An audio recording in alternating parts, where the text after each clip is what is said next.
और अंग्रेजी में से किसी भी एक भाषा में अपना वक्तव्य प्रस्तुत कर सकते हैं।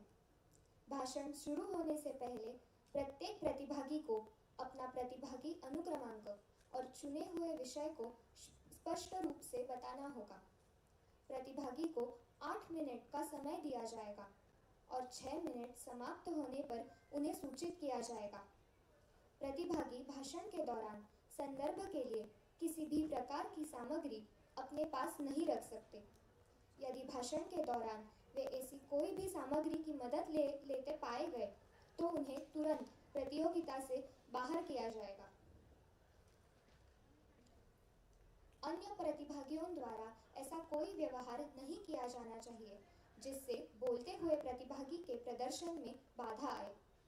पहले 15 प्रतिभागियों को प्राथमिक दौर से चुना जाएगा। स्ववाद का अंतिम दौर इन 15 प्रतिभागियों के बीच होगा। परीक्षकों का निर्णय अंतिम और बंधनकारक होगा।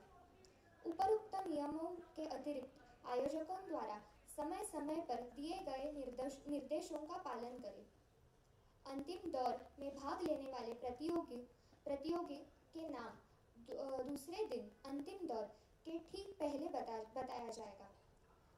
इसी कारणवश पहले दिन उपस्थित प्रतिभागियों को दूसरे दिन भी उपस्थित होना अनिवार्य है। आता मी मराठीत नियम वाचते। प्रत्येक स्पर्धकाने आपला स्पर्धक कोड क्रमांक व निवडलेला विषय भाषण सुरू करण्यापूर्वी स्पष्टपणे सांगावा। वरिष्ठ गटाच्या स्पर्धकांना 8 मिनिटांचा वेळ देण्यात येईल। यात 6 मिनिटांनंतर पूर्वसूचना देण्यात येईल। स्पर्धकांनी भाषणाच्या वेळी कोणताही कागद, चिठ्ठी व संदर्भासाठी अन्य कोणताही मजकूर सोबत बाळगू नये। अशा प्रकारे मजकूर भाषणादरम्यान स्पर्धकाकडे आढळल्यास त्याला अथवा तिला स्पर्धेतून बाद करण्यात येईल। इतर स्पर्धकांचे वागणे बोलत असणाऱ्या स्पर्धकास त्रासदायक नसावे। सादरीकरण करत असलेल्या स्पर्धकाला व्यत्यय येईल अशा प्रकारचा कोणतंही वर्तन इतर स्पर्धकांनी करू नये। प्राथमिक फेरीतून 15 सर्वोत्तम स्पर्धक निवडून त्यांची स्ववाद ही अंतिम फेरी घेण्यात येईल। परीक्षकांचा निर्णय अंतिम व बंधनकारक राहील। उपरोक्त नियमांव्यतिरिक्त संयोजकांनी वेळोवेळी केलेल्या सूचनांचे पालन करणे हे अपेक्षित आहे। सर्व स्पर्धकांनी स्पर्धेच्या दुसऱ्या दिवशी उपस्थित राहणे ही अपेक्षित आहे, कारण या स्पर्धेच्या अंतिम फेरीत गेलेल्या स्पर्धकांची नावे ही दुसऱ्या दिवशी जाहीर करण्यात येतील। मी वेळेबाबतचे नियम पुन्हा सांगते। पहिली बेल वाजल्यानंतर आपले भाषण सुरू करावे। 6 मिनिटांनंतर वॉर्निंग बेल दिली जाईल आणि 8 मिनिटांनंतर फायनल बेल वाजवली जाईल। त्यानंतर स्पर्धकाने आपले भाषण थांबवावे। धन्यवाद। Is participant number 33 present?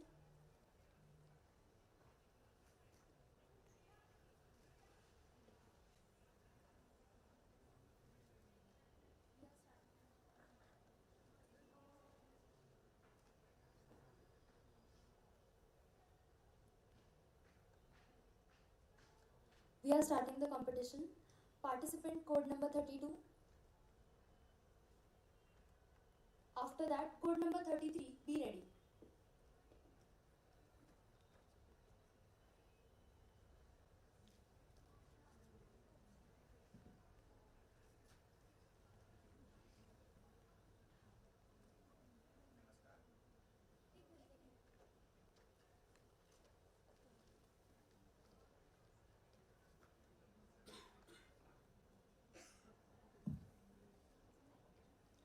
नमस्कार, कोड क्रमांक 32 आणि माझा विषय सत्तेतील परस्पर संबंध, बदलते जागतिक राजकारण आणि स्थलांतर धोरण।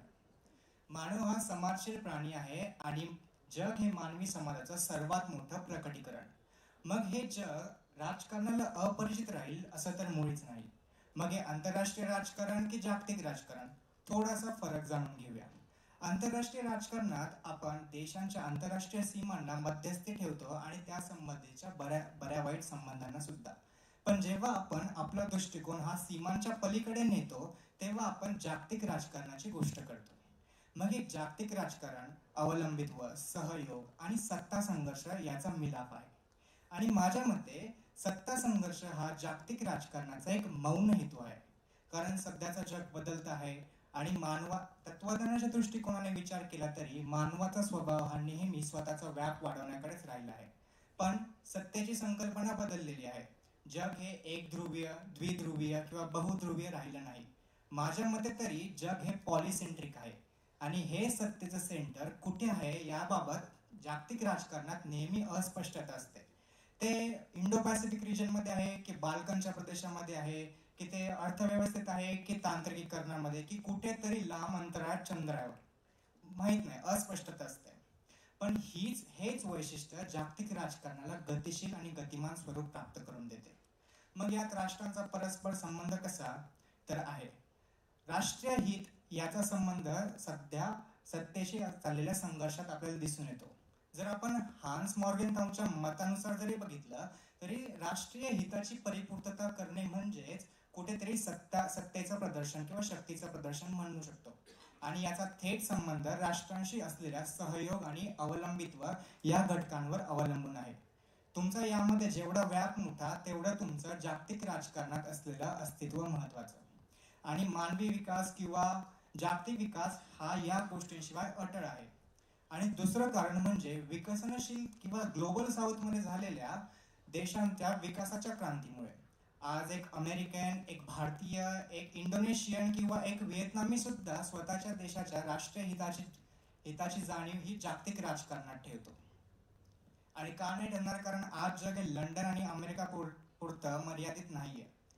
पण या जागतिक राजकारणाचा विचार केला तर कुठेतरी आज ह्या जागतिक राजकारणामध्ये आपल्याला कॉस्मोपॉलिटॅनिझम किंवा इंटरनॅशनलिझम सारख्या गोष्टी दिसतात. यामध्ये राष्ट्र एकमेकांना राष्ट्राच्या व्याख्येने बघतात. मग याच्यामध्ये सार्वभौमत्व आलं, याच्यामध्ये लोकसंख्या आले, एक विशिष्ट भौगोलिक प्रदेश आणि संस्कृती. पण ज्यावेळेस ही व्याख्या एका स्पर्धकाच्या स्वरूपात बदलते त्यावेळेस मात्र ते असतो डेडलॉक. आणि हे कॉस्मोपॉलिटॅनिझम किंवा इंटरनॅशनलिझम जेव्हा आपण राजकीय जागतिक राजकारणात आणतो त्यावेळेस कुठेतरी आपण तू आणि मी हा फरक कमी करत असतो. आणि मग सत्ता संघर्ष हा जरी याचा मौन हेतू असला तरी हे वातावरण जगातल्या अनेक समस्यांवर चर्चा करण्यासाठी अनुकूल राहतं. मग यामध्ये आपण दहशतवादाबद्दल बोलतो, क्लायमेट चेंज बद्दल बोलतो किंवा स्थलांतराच्या धोरणांबद्दल. आता विषयानुसार जागतिक राजकारणात स्थलांतराचं महत्त्व जाणून घेऊया किंवा याबाबत जाणून घेऊया. तर त्याच्या आधी परत थोडासा फरक बघूया. स्थलांतरामध्ये काही इमिग्रंट्स असतात आणि काही निर्वासित. फरक एवढाच की निर्वासितांचं स्थलांतरण हे अनैच्छिक असतं. त्याच्यामागे बरीच कारणं आहेत आणि युनायटेड नेशननी व्याख्येमध्येच कारणं नमूद करून ठेवली आहे. पण स्थलांतरण ही समस्या नाहीये. जेव्हा ज्या देशातून लोक स्थलांतरित होतात त्या देशाला रेमिटन्सच्या स्वरूपाने का होईना फायदे आणि तोटे असतात. आणि ज्या देशात लोक स्थलांतरित होतात त्यालाही फायदे आणि तोटे असतात. पण ज्यावेळेस हे स्थलांतर बेकायदेशीर पद्धतीने होण्यास सुरुवात होते तिथे मात्र अडचण येते. आणि आज जर आपण फक्त नॉर्थ आफ्रिकाकडे बघितलं, त्यांच्या डॉक्युमेंटरीज बघितल्या तरी आपण त्याचा बघून डोक्याला हात लावू. हे बेकायदेशीर स्थलांतरण राष्ट्रांच्या थेट सार्वभौमत्वावर धोक्याची घंटा निर्माण करतात. आणि राष्ट्राच्या व्याख्येनुसार सार्वभौमत्व ही तर अपरिहार्य आहे. आज अनेक जगातील देश आपलं राष्ट्रीय हित जपण्यासाठी ह्या स्थलांतर धोरणांचं समायोजन करत आहे. आणि त्याचं सर्वात चांगलं उत्तम उदाहरण म्हणजे ब्रिटनचं युरोपियन युनियनमधून झालेलं ब्रेक्झिट. आणि चाणक्यांच्या मताद्वारे जरी बघितलं तरी एका ठिकाणी अतिशय स्थलांतर झाल्यामुळे शक्तीचं डायल्युजन होतं आणि त्याच्यामुळे कुठेतरी एक राष्ट्र आर्थिकदृष्ट्या किंवा राजकीय दृष्ट्या कमकुवत होण्यास सुरुवात होते. माझ्या मते जर विचार केला तर आज याचं उदाहरण मी कॅनडाकडे बघतो. कॅनडाकडे कुठेतरी मनमोकळा स्थलांतरांच्या बाबतीत मनमोकळा असलेला देश आज कुठेतरी अति स्थलांतर झाल्यामुळे दबावाखाली निर्णय घेताना दिसतो.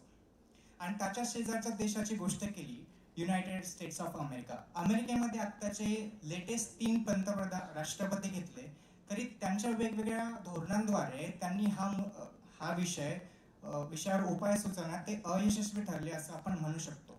कारण आज अमेरिकेमध्ये आपण रिपब्लिकन आणि डेमोक्रॅट्स यांचा आयडियोलॉजिकल वाद तर सगळे जाणूनच आहे. तरी आज न्यूयॉर्क, डेन्व्हर आणि शिकागो सारखे डेमोक्रॅटिक पार्टीचे लीडर सुद्धा बायडनवर दबाव आणण्याचा प्रयत्न करत आहे. आणि कुठेतरी दूर पोलंड नावाच्या देशाकडे लोक आज टफ आणि स्थलांतरांच्या बाबतीत टफ आणि फेअर निर्णय घेणारा देश असं बघताय. मग या स्थलांतरणामध्ये याच्या मुळापर्यंत पोहोचल्याशिवाय आपल्याला हा विषय समजून घेता येणार नाही. फक्त केवळ राष्ट्रीय धोरणांचं समायोजन केलं तर ह्या विषयावर तोडगा येणार नाही असं माझं मत आहे. कुठेतरी ईयूच्या एका इंटरव्ह्यू मध्ये ऐकल्याप्रमाणे मी एक राष्ट्राने किंवा जगाने मिळून ठरवलं पाहिजे की स्थलांतर केव्हा, कुठे, कशा, केवढ्या प्रमाणात झालं पाहिजे. मात्र हे नेटवर्क आता सध्याचं याचं कंट्रोल हे जगात चाललेल्या स्मगलिंगच्या नेटवर्कमध्ये कुठेतरी आहे. आणि ह्या स्मगलर्सला मग ते आपण डोळ्यासमोरचे एकदम मुख्य उदाहरण जरी घेतले, नॉर्थ आफ्रिका, मेक्सिको आणि आत्ताच मागच्या फर्स्ट स्लॉटमध्ये सांगितलेलं आहे का मुलाप्रमाणे एल सॉल्वडॉरची याबाबतचं धोरण, किंवा आपण वेस्ट एशियाकडे जरी बघितलं जिथे आता सध्या अतिशय गोंधळ उडालेला आहे. कुठेतरी यामागे याचं कारण आहे आणि हे सर्व राष्ट्रांनी जाणून घेतलं पाहिजे. त्यावेळेस कुठेतरी ह्या कॉस्मोपॉलिटिझमच्या दृष्टिकोनातून आपण याच्यावर निर्णय घेऊ शकतो, उपाय सुचवू शकतो. धन्यवाद.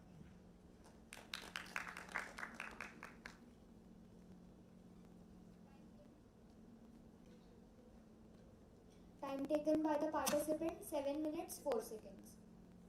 Now I call upon code number 33. After that, code number 34. Be ready.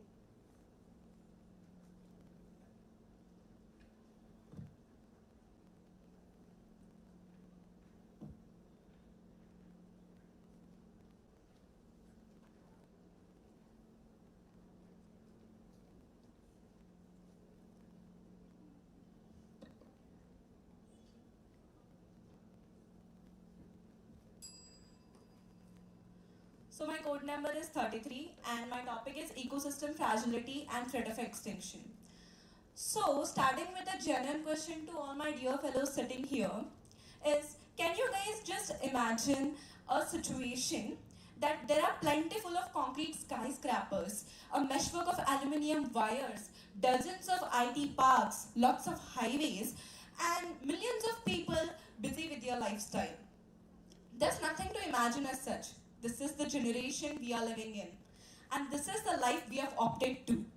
And this is the human race has achieved over this earth. Once in my routine lectures, I got a thought that kept me disturbing all the time. There was nothing but in a 30 by 30 classroom, I was imagining the crisis of this whole earth. Just the topic was environmental issues. So, as a student, we do not think about the crisis until and unless we encounter it. Till then, it is just unknown, unspoken, and unseen for us. And kind of none of our business. So, I would have also not thought with such consciousness about this topic unless I had bunked the lecture. This is the reality. Peeping into future, there would be various types of masks, like trendy masks, outfit matching masks, and finally, masks also would be a part of uniform for school children and ultimately a necessity. And hence, mask would be a part of life. How many people of us just knew about the daily usage of mask before COVID? Actually, pollution of air is the problem and mask is the solution for us. An environmentalist has truly said, the true measure of wealth in Delhi is about how much you step outdoors. Taking a glance at this whole world, we people just live in a matchbox, a small matchbox. Actually, every crisis starts from us, starts within ourselves.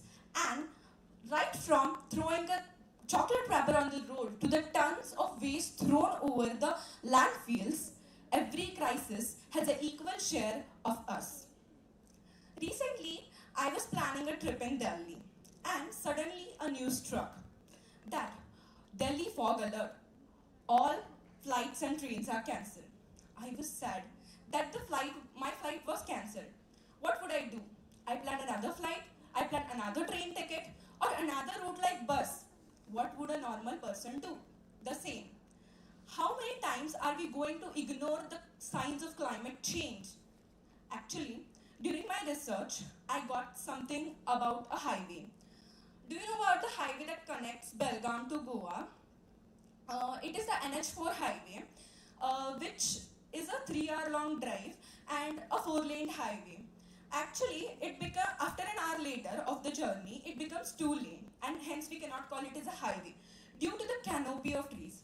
As before entering Goa, it passes through the Western Ghats, which is a global biodiversity hotspot, UNESCO World Heritage, and an ecologically fragile area. And hence, the project scientists also claimed that the chances of forest loss 4 kilometers away from the road are 21% lower than the chances of forest loss near the road. The proximity to the road makes forest more vulnerable to loss. And hence, this is not the story of just one highway, that is the NH4A. It is one of the highways that gets project after project in the name of development, chipping away the ecologically fragile region. Actually, I would like to, the story of highway is so general. But the question arises in our mind is, how can we people justify for the loss of habitat of millions of species just for our convenience? And hence, I would like to present some statistics given by International Union for Conservation of Nature that the present extinction rates is about 100 to 1,000 times the natural one. And the alarming data of extinction is 1/4 of the mammals, 1/8 of the birds, and half of the amphibians have been recruited in the red list of threatened species. Life is collapsing globally, which is also known as the 6th mass extinction, and hence, this is due to conscious efforts taken by only one species, the Homo sapiens. What would we normal people like to do? Have a perfect life, and on a fine day, we will have a cup of coffee, newspaper in hand, sitting in the balcony. We will read the newspaper and just read about the new recruitments in the red list, and drop off the newspaper, have a good evening chat over this topic, and just get back to our so-called life in a matchbox. So concluding today, I would like to say that the most powerful thing our country has is to have up to 2 kids. That is, hum do hamare do, wo slogan tha. Also, what would happen is, we can educate women and give economical opportunities to these women, and hence, this will lead to those women to choose smaller families, and hence we can give good education, good knowledge, good nutrition to these kids, and hence we can affect the global population, and it's huge. Finally, what we do is we increase our donations, and hence we can use these donations half as for people and people related causes and half to our planet for environment and wildlife conservation. I would like to mention a statistic that only 2 to 5% of our income just goes to environment and wildlife today, which is very, very negligible. So I just want to say that we need to think about our fellow species. We need to think about how do we act as a species and help our living beings who happen not to be human to live alongside of us another 100, 500 and 1,000 years just from now. Thank you.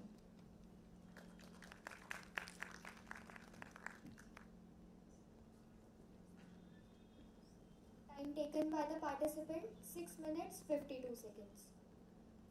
Participant code number 34. After that, code number 35, be ready.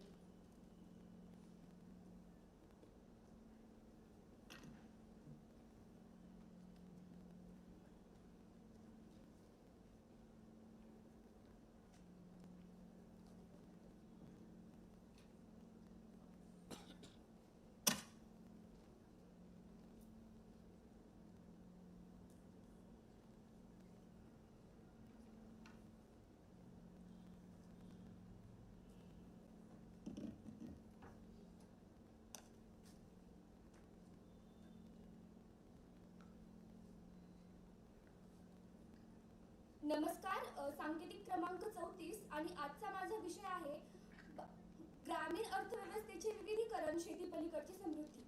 मंडळी, जेव्हा हा विषय मी वाचला तेव्हा माझं मन गेलं ते 10 वर्षापूर्वीच्या माझ्या गावामध्ये. माझ्या गावची ती जिल्हा परिषदेची शाळा, शाळेच्या वर्गाबाहेरचं ते लिंबाचं झाड, झाडाच्या खाली हिवाळ्याच्या दिवसात कोवळ्या उन्हामध्ये घेतलेलं ते ज्ञानार्जन, दुपारच्या सुट्टीमध्ये खाल्लेली खिचडी आणि सवंगड्यासोबत शिक्षकांची नजर चुकून जांभळं गोळा करण्यासाठी जाण्याची ती लगबग, रस्त्यावरती जाताना सुतार काकांची लाकडं कापण्याचा तो आवाज व पुढे जाताच कुंभार काकांची चिखल तुडवण्याची ती लगबग. एकदाच ते त्या जांभळं खाल्ले की त्याचे ढेकरं देत आम्ही पोहोचलो ते उसाच्या शेतामध्ये. उसासहित उसाच्या शेताच्या बाजूला असणाऱ्या गुराळामध्ये पाकही खाल्ला. पाक खाऊन आम्ही घरी जायचो. घरी गेलं की आईकडे पुन्हा तेच हट्ट, आई खाऊला पैसे दे ना ग. मग आई तिच्या सासवणीचे पैसे मला द्यायची. त्यानंतर मी घ्यायचे माझी कापडं आणि जायचे सलीमा भाभीकडे, त्यांच्याकडे त्या कापड्यापासून नवीन ड्रेस शिवून घेण्यासाठी. घरी दिवसभर हिंदडून जेव्हा मी घरी यायचे तेव्हा घरातील गावच्या म्हशीचं ते गुंडीमधलं उष्ण दूध मी तोंडाला मिशी येईपर्यंत प्यायचे. किती छान ते दिवस ना. जेव्हा विषय वाचला तेव्हा हे सगळे माझ्या आठवणी एका चित्रपटासारख्या माझ्या डोळ्यासमोर येऊन उभ्या राहिल्या. परंतु मित्रांनो, जेव्हा मी उसाच्या शेतामध्ये गेले होते तेव्हा त्या उसाच्या शेतामधलं शेततळं, शेततळ्यामध्ये होणारी मत्स्योत्पादन, त्या मत्स्योत्पादनासोबत त्या शिंपल्यामधला मोती कधी ग्रामीण भागातून उठून जागतिक पातळीवर जाऊन पोहोचला मला कळलंच नाही. सलीमा भाभीजवळ जेव्हा मी कपडे टाकायला गेले तेव्हा आज बघितलं तर त्यांच्या त्या दुकानाचं एक छोट्या उत्पादनामध्ये परिवर्तन झालेलं आहे.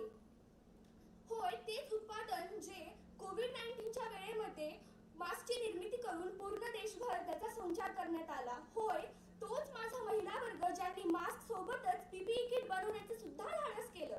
आज माझ्या आईच्या साठवणीतील पैसे हे बचत गटामध्ये जातात व माझी आई आणि तिच्या मैत्रिणी सुद्धा पैसे वाचवण्याचा अर्थसंकलन करण्याचे धडे गिरवत आहेत. मंडळी, जेव्हा आमचे सुतार काका आणि कुंभार काकांचा मी विचार करते तेव्हा सुतार काकांनी बनवलेली लाकडाच्या वस्तू ह्या घरपोच सेवेमार्फत दुसऱ्याकडे जात आहेत. कुंभार काकांच्या मडक्यातलं गार पाण्याचा गारवा हा पूर्ण महाराष्ट्रभर फिरत आहे.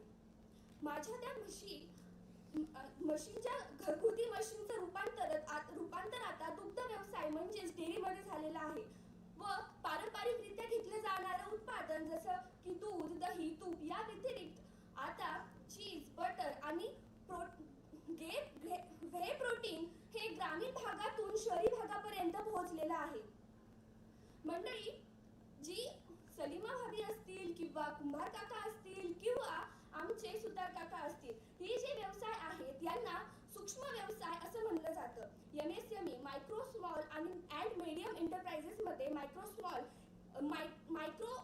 एंटरप्राइजेस म्हणजे सूक्ष्म व्यवसाय यांचा त्यामध्ये 93% एवढा वाटा आहे आणि देशाच्या GDP मध्ये यांचा 4.5 एवढा वाटा आहे. आणि आश्चर्याची बाब ही की त्या 93% वाट्यामधलं 51% म्हणजे निम्म्यापेक्षा जास्त जे उद्योगधंदे आहेत ते गावाकडून पुरवले जातात. पण इथे सांगावंसं मला हे वाटतं की जेव्हा मी क्षुद्र उद्योगधंद्याचा उल्लेख करते ते फक्त आर्थिक संकलनासाठी नव्हे तर सामाजिक बांधिलकीसाठी सुद्धा त्याचा उपयोग केला जातो. जसे की लघु उद्योग असतील ते गावातील महिला घरी बसल्या बसल्या करू शकतात व त्यापासून अर्थसंकलन निर्माण करता येते. याचंच एक उत्तम उदाहरण म्हणजे राजस्थानच्या रुमी देवी, ज्या जेव्हा 4 वर्षाच्या होत्या तेव्हा त्यांच्यावरचं मातृत्वाचं छप्पर उडालेलं. अवघ्या 48 तासात त्यांनी त्यांचं प्रथम अपत्यही गमावलं. परंतु लहानपणी आजीने त्यांना भरतकाम करायला शिकवलेलं होतं. स्वतःची करमणूक व्हावी म्हणून त्यांनी भरतकाम करायला चालू केलं. अवघ्या 10 महिलांपासून सुरू झालेलं हे काम आज राजस्थानच्या ग्रामीण भागातील 30,000 महिलांना रोजगार देऊ पाहते. रुमुदेवी यांना यासाठी सर्वोच्च नागरिक पुरस्कार 2018 मध्ये देण्यात आला व अमेरिका, जर्मनी सारख्या ठिकाणी आज त्यांना बोलून त्यांची भाषणं घेतली जातात. खरं तर भारताला हस्तकलेचा एक पार्श्वभूमी लाभलेली आहे. तीच हस्तकला आणि उद्योग यांची सांगड घालून आपल्याला रोजगार निर्मिती करता येते, ही बाब त्यांनी कशी करावी हे त्यांनी सर्वांना दाखवून दिलं. हस्तकलेचा विचार करता भारतातील निर्यातीमध्ये 1.5% वाटा हा हस्तकलेचा हस्तवस्तूंचा केला जातो. काश्मीरची शाल असेल किंवा चित्रकला असतील किंवा मातीची भांडी असतील, धातूची भांडी असतील, वस्तू असतील, या सर्वांचा निर्यात ही भारताबाहेर केली जाते. यामध्ये प्रामुख्याने अमेरिका आणि UAE हे देश अग्रस्थानी आहेत. मंडळी, जेव्हा आपण म्हणतो की गांधीजी म्हणतात की खेड्याकडे चला, गावाकडे चला, जोपर्यंत गावाचा विकास होणार नाही तोपर्यंत देशाचा विकास होणार नाही, तेव्हा आपण असे या सर्व गोष्टींचे, उद्योग असतील किंवा हस्तकला निर्मिती असेल, या सर्व गोष्टींकडे लक्ष देणे गरजेचे ठरते. ज्याप्रमाणे आपण म्हणतो की आजकाल शेतीमध्ये पीक निघत नाही, त्यासाठी शेतीतील जे जोडधंदे असतील, जसे पशुपालन असेल, कुक्कुटपालन असेल, वऱ्हापालन असेल, मासेमारी असेल, मत्स्यसंवर्धन असेल किंवा आपले वन असेल, वनीकरण असेल, लघु उद्योग असतील, कुटीर उद्योग असतील, अशा प्रकारचे जोडधंद्याची साथ घेऊन आपण आपल्या शेतीसोबत आपला आर्थिक विकासही करू शकतो. मंडळी, जेव्हा मी उभी राहते आणि म्हणते की मी एका ग्रामीण भागातून येते, तेव्हा पहिला प्रश्न असा पडतो की काय आहे ग्रामीण भागामध्ये. तर मला सांगायचं आहे की ग्रामीण भागामधली लोक माती जपतात, माणुसकी जपतात आणि त्याच पद्धतीने आर्थिक जबाबदारीही पार पाडतात. जेव्हा आज असं म्हणतात की शेतीमध्ये पिकत नाही, तर मला असं सांगायचं आहे की आजकालचा जो तरुण आहे तो स्वतः रोजगार निर्माण करून दुसऱ्यांना सुद्धा रोजगाराची संधी उपलब्ध करून देत आहे. तर मंडळी, येत आहे ना माझ्यासोबत माझ्या गावाला? चला जांभळं खाऊया. धन्यवाद.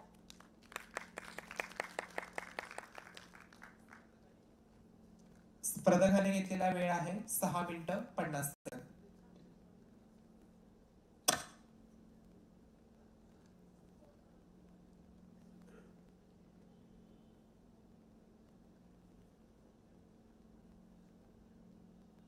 हॅलो, स्पर्धक आर्य नेने, MIT WPU, त्याचा ID कॅन्टीनच्या इथे पडलेला. जर कृपया असेल स्पर्धक तर त्यांनी संपर्क साधायचा आहे. स्पर्धक आर्य नेने. धन्यवाद.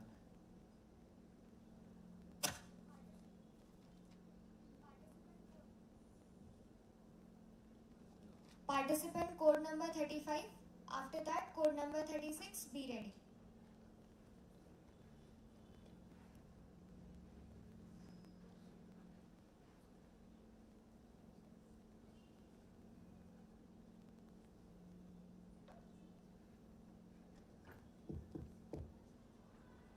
Participant number 35 and topic is social sensitization on top notion.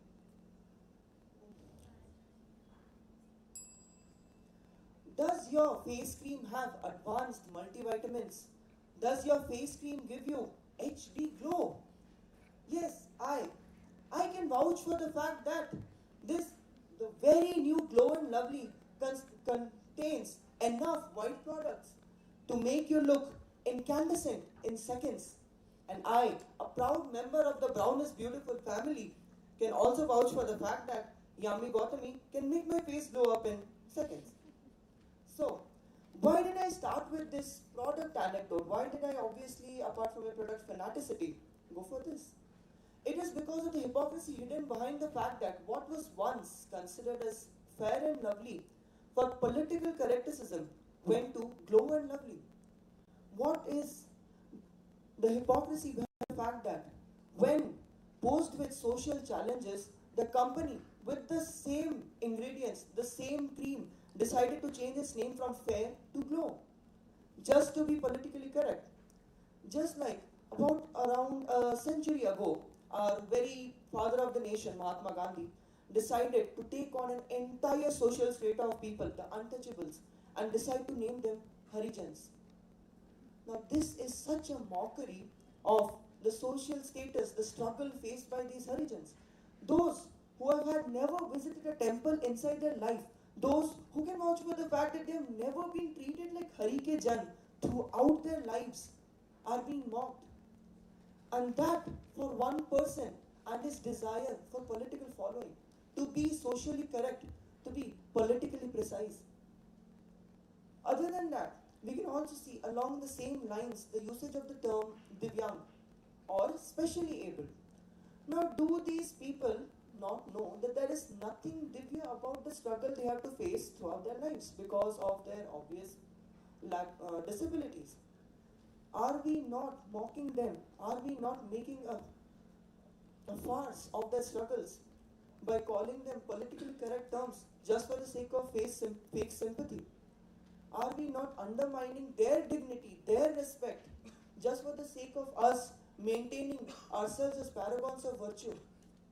Is it not wrong to play with their feelings and to deny them the basic respect and dignity every human being deserves?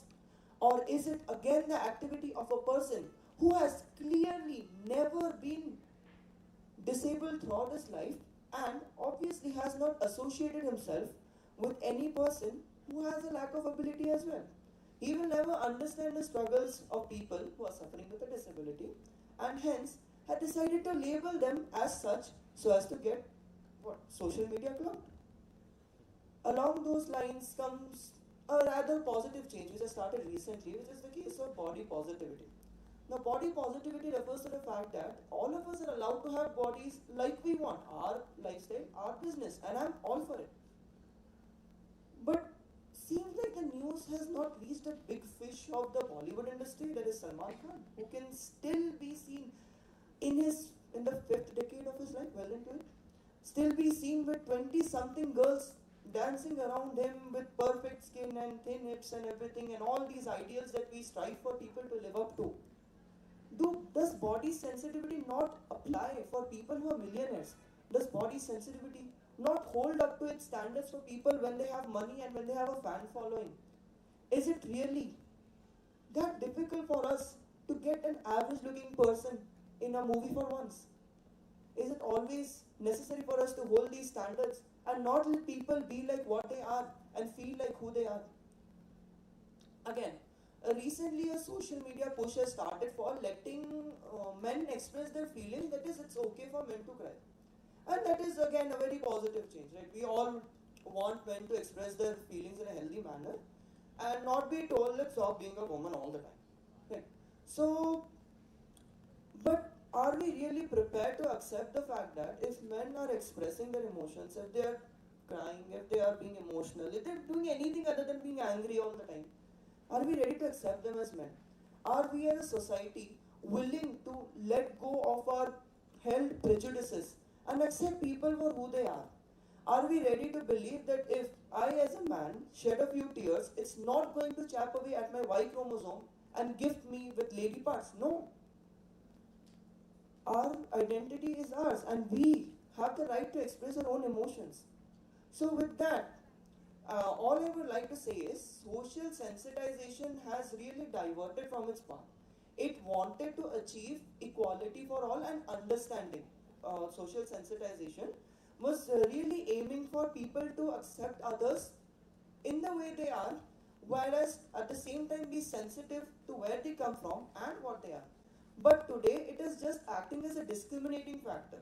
It is just acting as a loophole for us, a leeway for us to be morally correct and take fake sympathy in the way, to take the moral high road and drip all our fake sympathy to cover our foot tracks, to not be detected as politically incorrect, to be politically precise, to be socially accepted.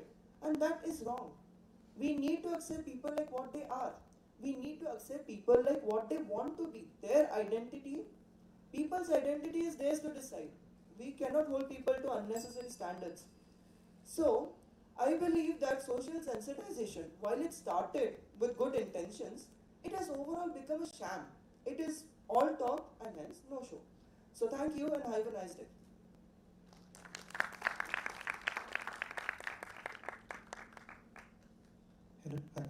स्पर्धकाने घेतलेला वेळ आहे 6 मिनिटं 15 second.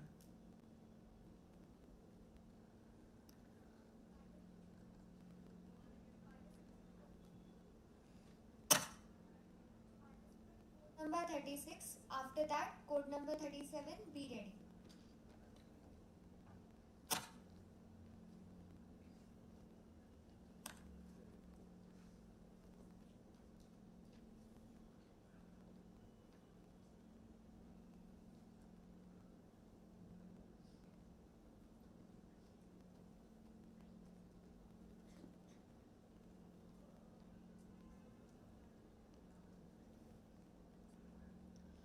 Good morning, everyone.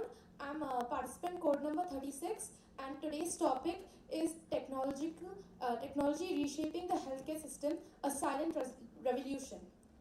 Today, we stand on the precipice of a silent revolution in our healthcare system. Today, we stand at the precipice of a silent revolution in our healthcare system. We stand at the crossroads of humanity and innovation. Technology is continuously reshaping our entire world, including our health and including our healthcare system. The most important technological advancement in our healthcare system is the advent of AI, that is artificial intelligence. Artificial intelligence is making machines that can think like human beings. It can help us in using diagnostic tools and redefining our patient experiences. For example, artificial intelligence helps us in interpreting and examining MRI scans, CT scans, and it helps us in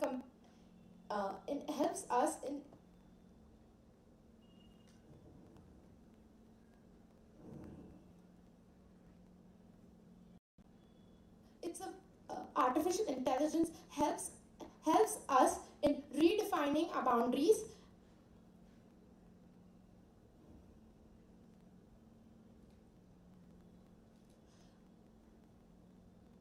in pathology. Artificial intelligence also helps us in redefining it helps us in examining cancer cells by examining cell images. A technological advancement in cancer therapy is immunotherapy, which uses technology to rebuild our immune system so that cancer patients can live a more fulfilled life. Another advent of technology in healthcare is the rise of telemedicine. Telemedicine helps us in providing access to people who do not have access to doctors or hospitals. During COVID, when there was a lockdown and people were in quarantine, they could not go to the hospitals as such. So they used online telemedicines and other pharmacies like MedPlus, Pharmacy, etc. Telemedicine provides virtual healthcare assistance to people who do not have such access to go to the hospitals. The advent of wearable devices like smartwatches and Fitbit devices are also bringing a change in our healthcare system. It helps us to examine our heartbeats, and it's mostly important for diabetic people they can get their insulin pumps on time without needing the help of continuously asking the doctor or having a full-time nurse for old people who could not afford it.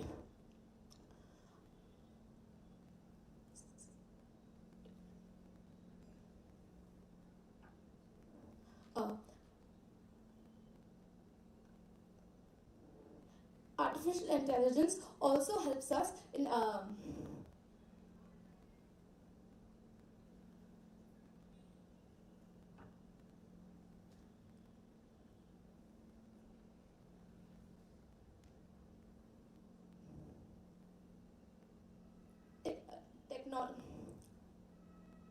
telemedicine also helps us in artificial intelligence also helps us in drug diagnosis, as it makes new drugs that makes healthcare system more effective and innovative. Our healthcare system is trying to be more effective and accessible to people by using technology as a source. In conclusion, we need artificial intelligence and technological advancements in the realm of healthcare to move forward, and in the coming future, artificial intelligence will be more accessible to all the people around the world.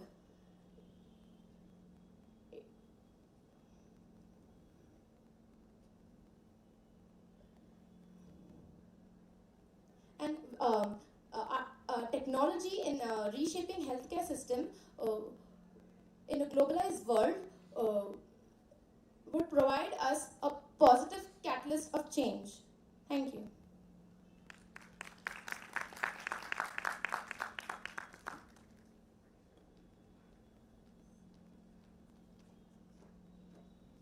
Time taken by the participant 5 minutes 6 seconds. Participant code number 37. After that, code number 38. Be ready.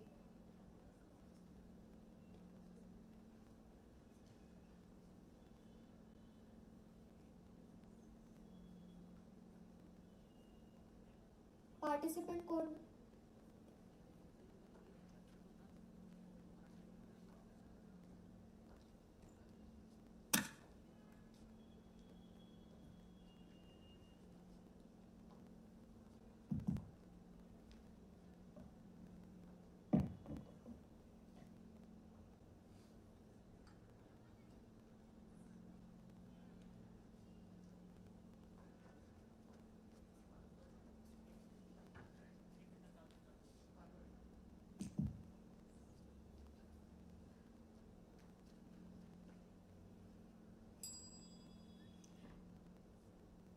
Good afternoon to everyone present here. Ladies and gentlemen, esteemed judges, today I stand before you to present the story of Aaron Kadi, a 2-year-old Syrian boy whose body was found ashore on a Turkish beach, a name etched in our collective consciousness as a poignant symbol of global migration crisis, which forever changed the discourse around global migration policies. And that brings us to today's topic: the interplay of politics, global dynamic politics, and also migration politics. Alan Cody's story mirrors the world that we live in today, where broader concepts like migration and global politics are intertwined. This is an urge to all the nations to collaborate, transcend geopolitical differences, assess the root causes of global migration, and provide sustainable solutions. It was not only just a humanitarian crisis, but also catalyst for change in how the world responds to those in dire need. The human quest for survival is ingrained in our bodies, and it has always been a part of our survival instinct. It is very important to understand why one needs to survive, why one needs to get the instinct to survive in the first place. It's the desperation that gets us to that point. There are various reasons as to why one might want to leave their homes, communities, and also risk their lives in such a dire situation. Such extremities can be only in two causes. It's either a push factor, such as violence, persecution, and economic hardships, or pull factors, such as better opportunities, safety, and also an opportunity to live a better life in a new destination. Now, talking about the immigration policies around the world, we see that it is not only a point that will remain to the war-ridden areas, but also to first world countries such as the Netherlands or even Italy. A recent example of how politically charged and complex it has become can be the resignation of the Dutch Prime Minister Mark Rutte, as his government coalition failed to provide an agreement in reference to the incoming of the refugees in the Netherlands. This is a problem that is very clearly seen in the Europe today. The far-right leaders are using their influence to ingrain anti-immigrant sentiments. With it, even in Italy, we can see that the new far-right Prime Minister, Giorgia Meloni, is ingraining the anti-immigration sentiment in the people. The point here that can be really taken into consideration is the Mediterranean, which is the migration route for a lot of refugees. Europe is a country where there are a lot of social welfare programs and hence it attracts more and more refugees to them every year. But as the locals say, they have a problem, they have a lot of concerns with it. Two of them might be cultural shifts and the strain on the resources that are there. Now, we can also see a similarity between the tactics that Hitler used in Nazi Germany and the tactics that are used by the far-right parties today. One example could be the scapegoating. So in the Nazi Germany, Hitler used the Jewish community as the scapegoat and did not want the people to look in the systematic issues that were there in the first place. Just like the far-right communities are scapegoating the immigrants as the sole problem in the country, as the economic social burden. Then we also have the propaganda that has been spread in the countries. The Nazi parties dehumanized the Jewish people and then used it to justify their dehumanizing laws. Just like the far-right parties are using it today to make sure that immigrants are seen as a threat and to put more restrictive immigration policies and instill hostility in the people. Then lastly, what Hitler used to do was that he also used authoritarianism and populist support. So he portrayed Jewish people as this monster community that needs to be defended and the German people as the hero, which is now being done.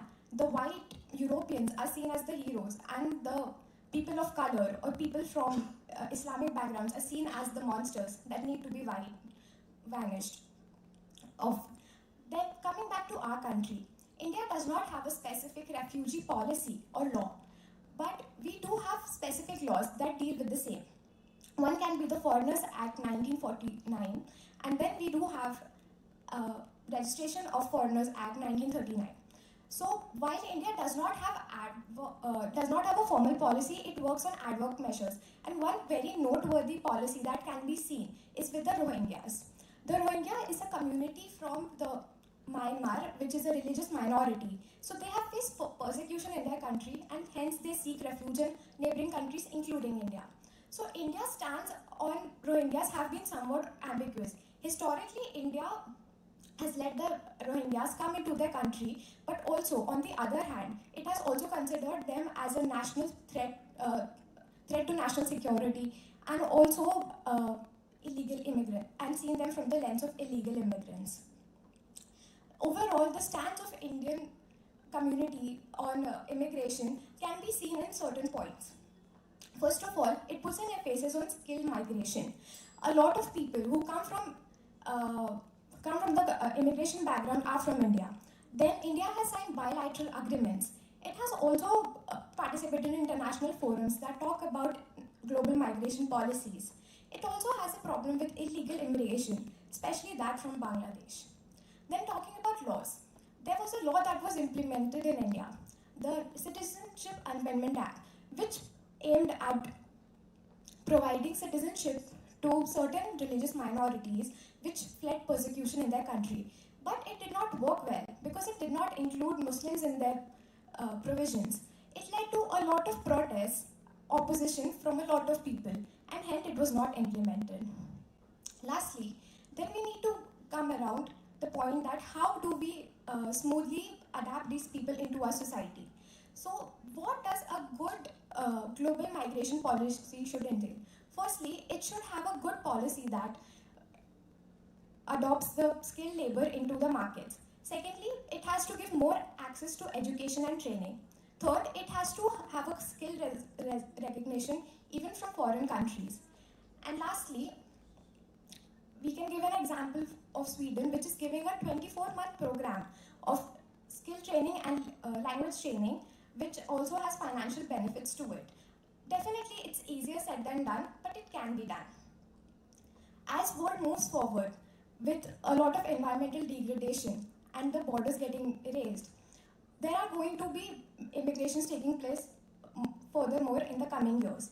So global problems are going to need global solutions. So it is my urge for all the countries to come together and look at this problem as one, because we do not need to see more Alan Kurdi's to make sure that we take solid steps for the same. Thank you.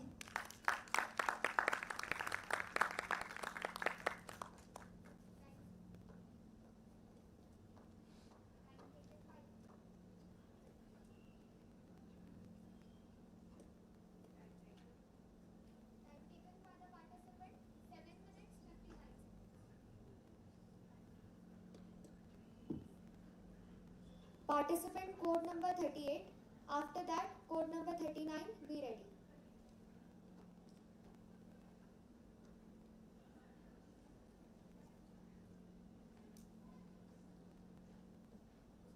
अनुक्रमांक number 38।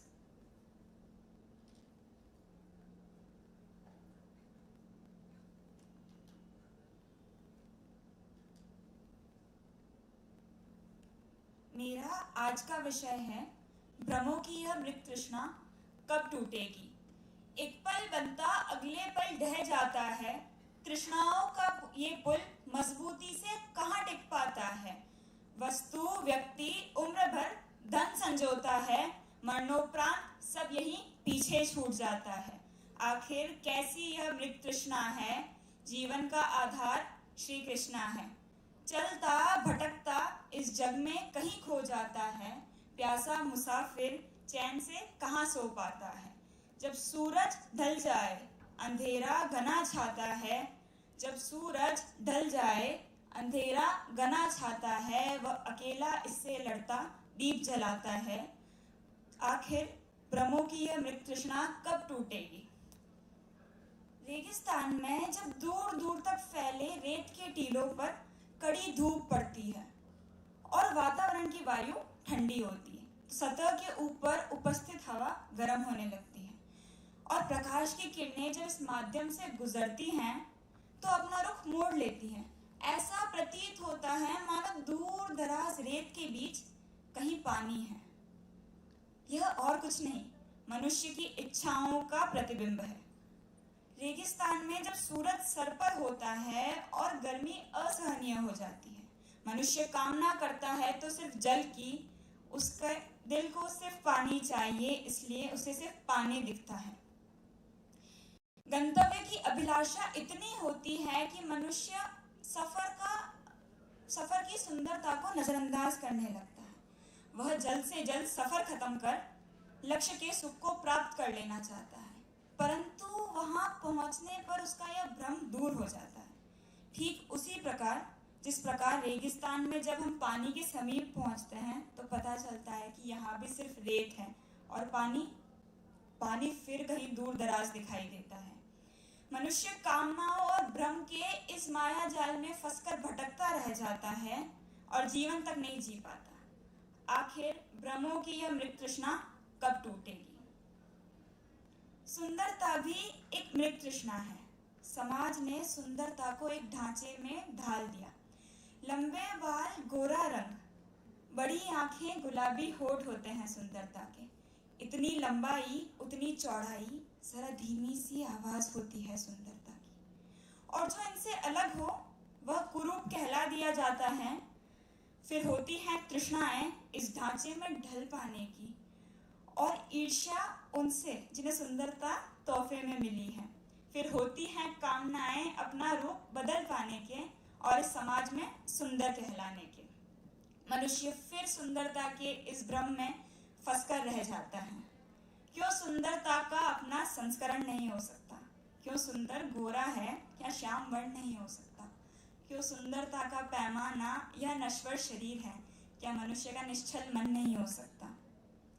आखिर भ्रमों की यह मृत तृष्णा कब टूटेगी। ब्रह्मा का रचा यह संसार भी एक मिथ्या है, यह जीवन एक भ्रम है और एकमात्र शाश्वत सत्य है आत्मा। इस अनंत ब्रह्मांड में मनुष्य एक अणु समान है और अद्वैत सिद्धांत कहता है कि इस मृत्यु लोक की सभी भावनाएं, रौद्र, क्रोध, भय, श्रृंगार, हास्य एक छलावा है और आत्मा जब स्वयं को इससे मुक्त कर लेगी तो वह ब्रह्म में विलीन हो जाएगी। वहीं द्वैत सिद्धांत कर्मों पर केंद्रित है। वह भगवान को सर्वशक्तिमान एवं सर्वभूत मानता है, परंतु दोनों सिद्धांतों का आधार है भक्ति। जब दुखों ने चारों ओर से घेर रखा हो, जब एक के बाद एक कठिनाई आपके रास्ते में आए, तब उस आखिरी आशा की किरण का नाम है भक्ति। जब युद्ध में पराजय दिख रही हो फिर भी संघर्ष करते रहने का नाम है भक्ति। जब इस दुनिया की सारी ताकतें साथ छोड़ दें, जब इस दुनिया की सारी ताकतें साथ छोड़ दे, तब उन परलौकिक शक्तियों पर विश्वास का नाम है भक्ति। 1927 में हाइजेनबर्ग ने क्वांटम यांत्रिकी के व्यापक नियमों का प्रयोग कर अनिश्चितता सिद्धांत दिया। यह कहता है कि एक इलेक्ट्रॉन की सटीक स्थिति की भविष्यवाणी कर पाना संभव नहीं है। हम सिर्फ उसके वहां मौजूद होने की संभावना बता सकते हैं।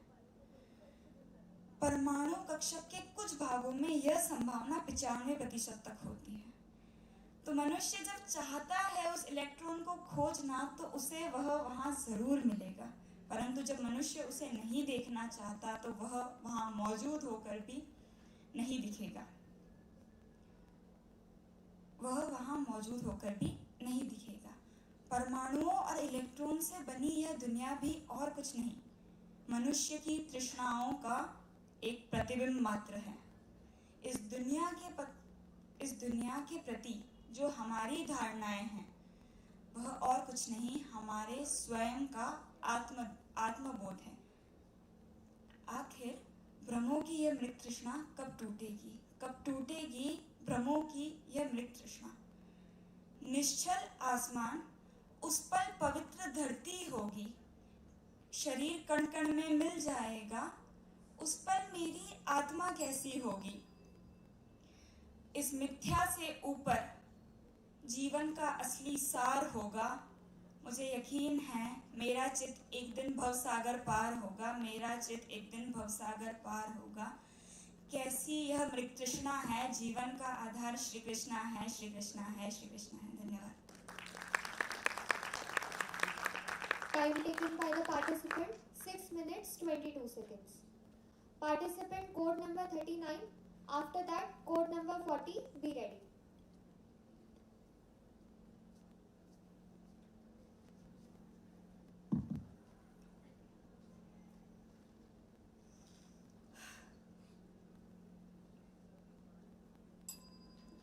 Good afternoon.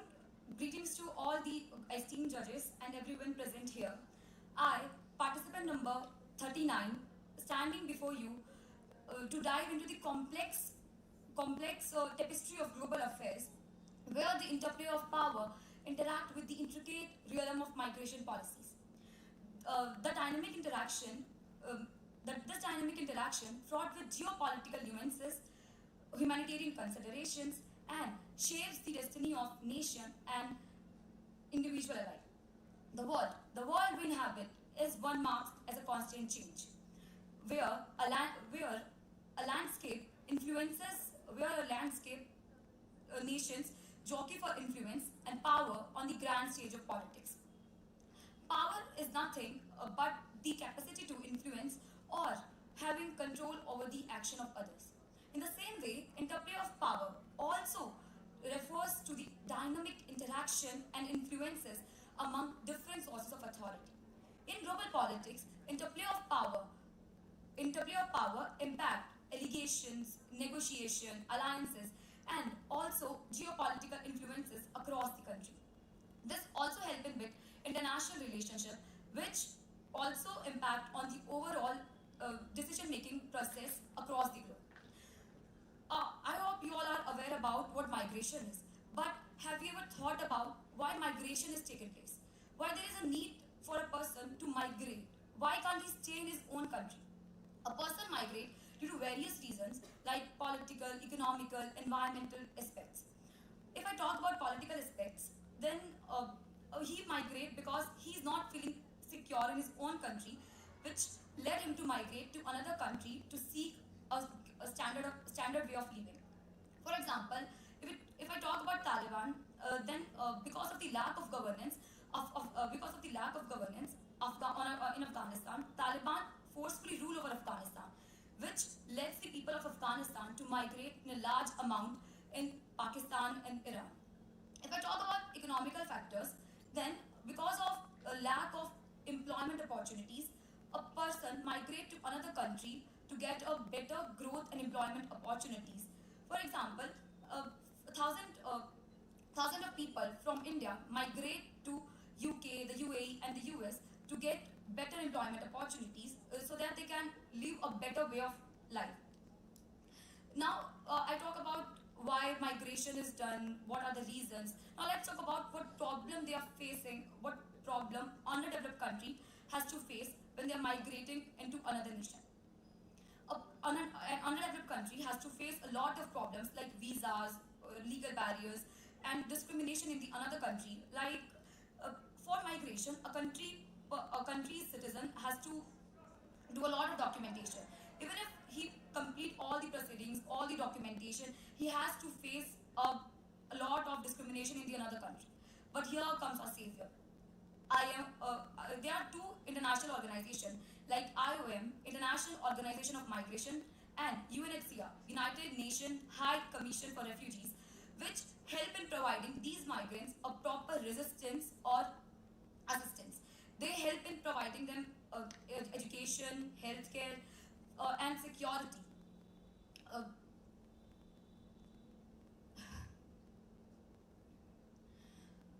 Migration also affect on the destination country in many ways. They're both positive and negative impact on a destination country. According to the data, 90% of the migration done voluntarily for economic purposes, but the rest 10% are done forcefully because people fled to another country to seek asylums like refugees. There are both positive and negative impact on a country which has large amount of migrants or immigrants in their country. Let's talk about positive impact first.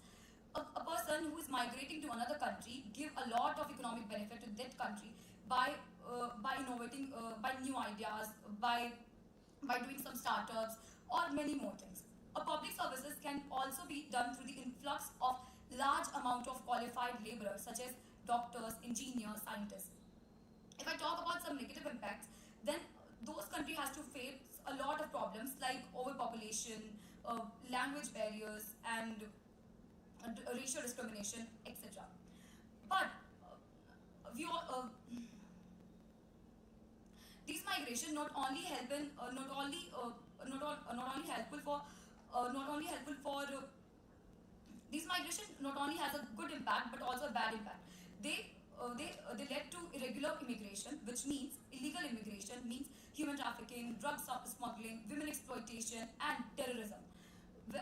If I talk about our nation, India don't have immigration policies till now, but we do have many laws. In India, from various neighboring countries like Bangladesh, Sri Lanka, Myanmar, and Afghanistan, there are a lot of people migrating every year to our country. These causes a lot of problem to our nation, like threat to cultural diversity, threat to security, terrorism increases, which leads to the imbalance of nation. So to secure our borders, to control our economic conditions, we have to make a good immigration policies. We need a compassionate immigration policies. These immigration policies connect in a direct or indirect way to global politics. With the new wars and conflict arising internationally, there are a lot of displacement has taken place across the world, and refugees has become a topic of interest for a lot of countries, which led them to change their foreign policies. For example, USA Brexit. USA built a wall between USA border and Mexico to secure its border and to stop irregular immigration, which was done hugely. And in the same way, Europe also faces a same kind of situation when, because of Russia-Ukraine war, a lot of people from Russia and Ukraine are fled to the Europe to seek comfort, to live a better life. And if I talk about our nation, India also facing the same issue because of the various neighboring country. People fled to our country to get comfort, to get better economic opportunities, which leads to overpopulation and many more things. There are various cons of seeking refugees because it is very expensive to maintain refugees or providing them better life because this leads to conflict in our own country. So to conclude this, I just want to say, in interplay of power, in global dynamic politics and migration policies, this is a multifaceted phenomenon which need our immediate consideration through global dialogue which transcends national boundaries, where the interplay of power fosters a world which is full of inclusive and mindful, which help full of inclusive and mindful, which help in build a nation. Time taken by the participant 8 minutes 3 seconds. Participant code number 40. After that, code number 41. Be ready.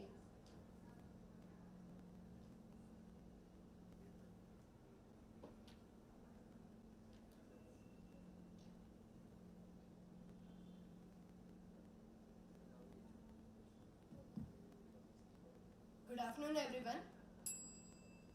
My code number is 40, and today's topic, which I have chosen, is Technology Reshaping Healthcare, a Silent Revolution. Now, the topic being very close to me and being my background, I'm today very privileged to talk about this topic. Global Digital Health Summit 2023 panel discussed all about the AI, telemedicine, VR, its applications, its benefits, the challenges that we face in implementing them. Why such a serious discussion was said? Because the field that is healthcare is very important to us and all of us in case of emergency. You all might say that I am an IS, I am an IPS, I am an engineer. Why I need to know that how technology is affecting healthcare sector. I'm not related to it, but directly or indirectly, you can say everybody daily is related to the healthcare sector. To create a pyramid of knowledge and having an insight on this topic, we must first know what is its base. What is technology? Dictionary says application of scientific knowledge to the practical aims of human life is technology. But is modern technology limited to this?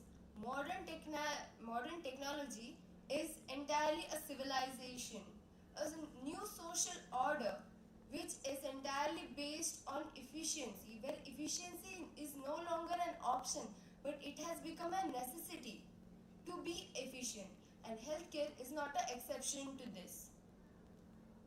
Technology is reshaping healthcare by now, then, and in future. It is going to change the healthcare. We all have witnessed in the last 2 years, the COVID-19 pandemic, what effect it has caused all over the world.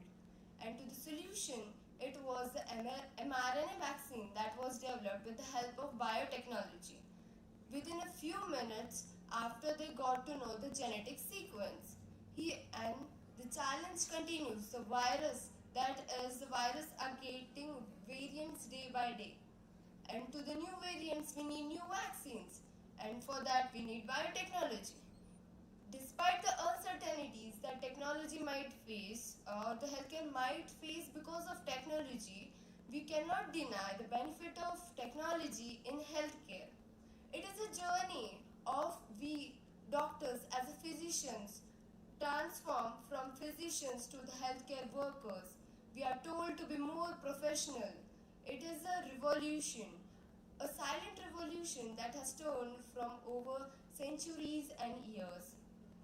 India, as it is a unique country, faces its unique challenges in accepting technology in healthcare.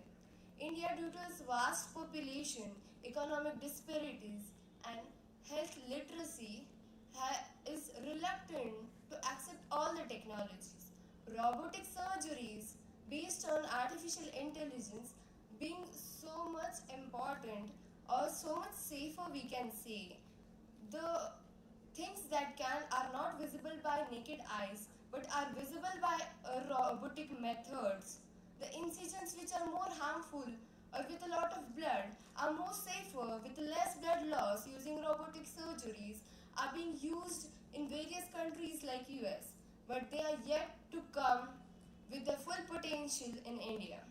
Other advancements of technology that we can see in healthcare are as follows: virtual reality, remote patient monitoring, and etc. Virtual reality, I can say, is very much amazing for the person who are bedridden in the hospital, but they want to explore the whole world. Through virtual reality, they can be at the top of the world with just wearing a glasses. Next, the remote patient monitoring is very helpful because for the patients like who have diabetes or a chronic disease and they need a continuous monitoring, they need not to be hospitalized whole day, but they can have their self-automated devices through which they can self-monitor their all the data, and physicians can intervene only when the condition is deteriorated. This has reduced the economic cost of hospitalization by 18%. AI, artificial intelligence application, has seen a growth of 34% in the last few years. Thus, one of the most important invention of AI that I can say is intelligent ambulance. The most critical period of death is from a call of emergency till the arrival in the hospital. This crucial period is very important to save the life of a patient. Intelligence ambulance are equipped with all the AI technological tools which will help to save the life of a patient within the critical time. So, technology is indeed helpful for healthcare, but at the same time, it is harmful as well. And so, do we need to be get controlled by technology, or we should control technology? It totally depends on how we use it. Technology is our asset, and we can control technology if we are 2 steps ahead of it. A combination of a technology plus healthcare can together expand our horizons, expand our perceptions and possibilities, and turn out with amazing results. Thank you. Time taken by the participant 6 minutes 22 seconds. Participant code number 41. After that, code number 42. Be ready.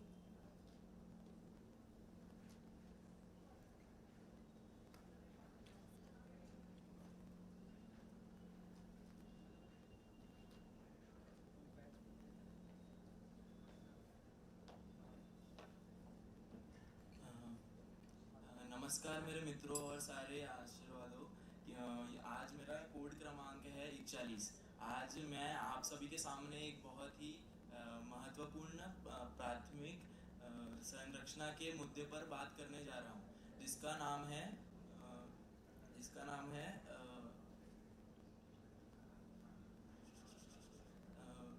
भंगुरता और विलुप्ति के विनाश से मुठभेड़।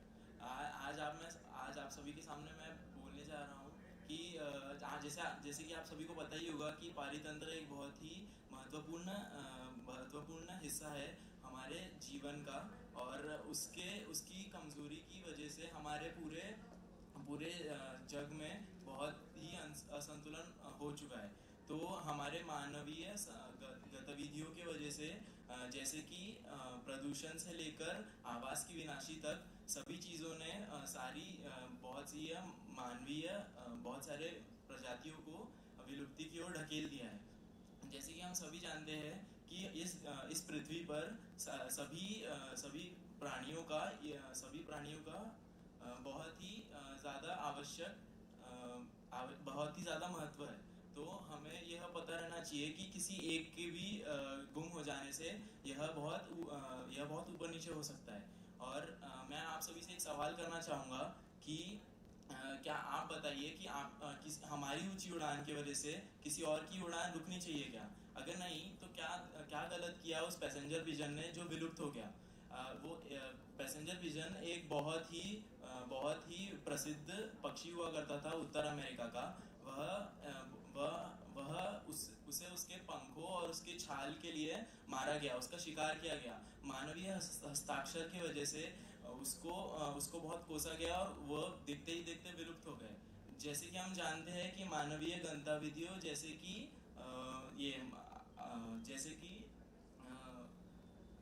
कि शिकार की वजह से वह एक के बाद एक विलुप्त होते गए। तो हमें यह नहीं करना चाहिए। और जैसे कि उनकी जनसंख्या दिन ब दिन कम होती गई और वे आखिर में विलुप्त हो गए। वैसे ही मैं एक और प्रश्न पूछना चाहूँगा आप सभी से कि क्या इंसान की स्वार्थ की दहाड़ इतनी तेज हो गई कि हमें बाली बाग की दहाड़ सुनाई हुई नहीं देने लगी। तो हाँ, मैं उसी की बात कर रहा हूँ, बाली बाग की। बाली बाग भी एक बहुत ही प्राचीन पशु हुआ करता था। वह भी देखते ही देखते विलुप्त हो गया, क्योंकि उसे उसकी छाल के लिए बहुत मारा गया, उसका भी शिकार किया गया। और हम जैसे जानते हैं कि जैसे कबीरदास ने एक बहुत ही अच्छा दोहा लिखा है कि बिगड़ी बात बने नहीं, लाख करो किन कोय, रहमन बिगड़े दूध को मथे ना वाकन होए। इन पंक्तियों से हमें ये समझ में आता है कि जैसे कि एक फटे दूध का कभी भी मक्खन नहीं बन सकता, वैसे ही एक विलुप्त जानवर कभी भी वापस नहीं आ सकता। तो हमें यह नहीं करना चाहिए, और जो भी विलुप्ति है वो बहुत कठिन है। और एक जैसे कि हम अभी रोज कोयल की सुबह सुबह कूकू सुनते हैं, हम जो भी नीलकंठ है उसके प्यारे प्यारे नीले पंख देख के खुश होते हैं। जो भी आपके घर पे पशु पक्षी होंगे उन्हें देख के आप खुश होते हैं। क्या पता एक दिन ऐसा आएगा कि वे सब विलुप्त हो जाएंगे और इस धरती पर सभी का ऊपर नीचे हो जाएगा। तो हमें यह समझना चाहिए कि ये सब नहीं ना हो, तो सरकार बहुत सारे अलग अलग आयोजन कर रही है। जैसे कि आप सभी ने प्रोजेक्ट टाइगर का नाम तो सुना ही होगा। प्रोजेक्ट टाइगर एक बहुत ही अच्छा आयोजन है जो कि हमारी सरकार ने लाया है। हमारी सरकार इससे जो भी बाघ और उसके अलग अलग आवासों को अच्छी से रखकर उनकी बढ़त में शामिल करती है। इस आयोजन से हमारे 3/4 बाघों का विषय बढ़ गया और इनसे उनकी जनसंख्या भी बढ़ गई। और इससे ऐसे ही हमें एक और बहुत ही मशहूर आयोजन के बारे में आपने सुना ही होगा, जिसका नाम है चिपकू मूवमेंट। चिपकू मूवमेंट से भी बहुत सारे पेड़ों की वृद्धि हुई है। उसके अलावा जो भी पारितांत्रिक भंगुरता थी वो सब भी मिटी है। तो इस वजह से हमारा चिपकू मूवमेंट भी बहुत सफल हुआ है। वैसे ही एक और आप जैसे जानते हैं कि विलुप्ति का जो मुद्दा है वो बहुत ही ऊंचा है। यहाँ पे ऐसा है कि यह पूरा अंतर्राष्ट्रीय देशों में सब जगह उठ चुका है। तो इसकी वजह से बहुत सारी भिन्न संघ बने हैं। जैसे कि एक है सीजीसी एक बहुत ही बड़ा समुद्रीय संघ है जो समुद्री पशुओं को बचाता है और उनकी रक्षा करता है। तो ऐसे ही बहुत सारे अलग अलग संघ है। जैसे कि एक और है एसडीसी भी जैविक की विविधता को बचाने में और उसकी रक्षा करने में बहुत मदद करता है। और ये सब सरकार तो बहुत कुछ कर रही है, ये सब तो पता ही है। पर हमें ये समझना चाहिए कि सरकार के करने से कुछ नहीं होगा। हमें भी विलुप्ति के तरफ एक बहुत ही महत्वपूर्ण कदम उठाना चाहिए। हमें कोई भी छाल से बनी हुई चीज का उपयोग नहीं करना चाहिए। उसके अलावा हमें जो भी पशुओं का अत्याचार देखते हैं उसके लिए आवाज उठानी चाहिए। हमें बहुत कुछ करना चाहिए ताकि हमारे पशु पक्षी हमारे धरती पर जीवित रहे। आप जो आज कोयल की कूकू सुन रहे हैं और जो भी पशु देख रहे हैं, क्या पता एक दिन वो दिखे ही ना, फिर आप उनकी आवाज बहुत मिस करेंगे। उसके अलावा मैं ये बोलना चाहूँगा कि जैसे कि मोदी जी कहते हैं सबका साथ सबका विकास, वैसे ही मेरे प्यारे भाइयों बहनों, जंगल होते हैं प्यारे और इसकी सुरक्षा करके धर्म निभाते हैं हम सारे। धन्यवाद।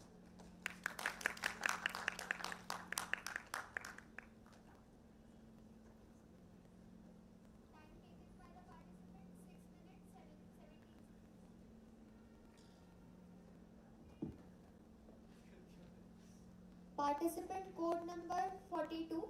After that, code number 43. Be ready.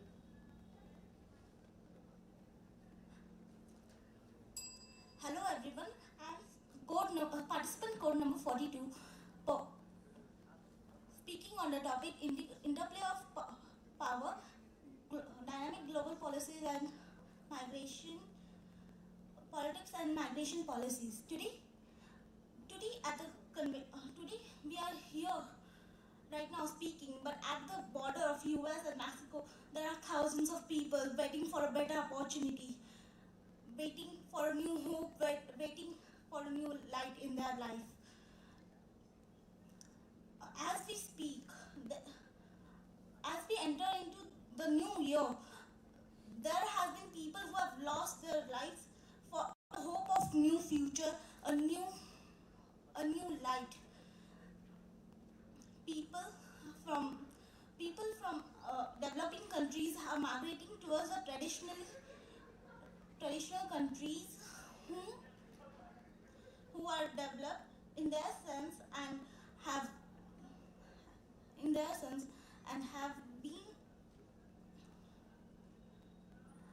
have been criticizing everyone else for the lack of immigration policy, lack of policies, and the racism, diversity, everything. But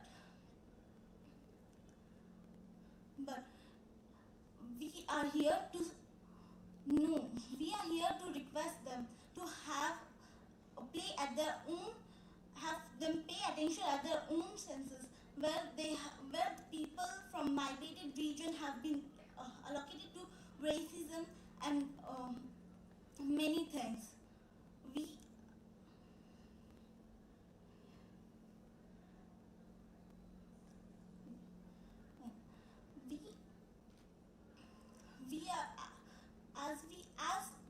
As in the morning, I heard the news that Poland has stopped the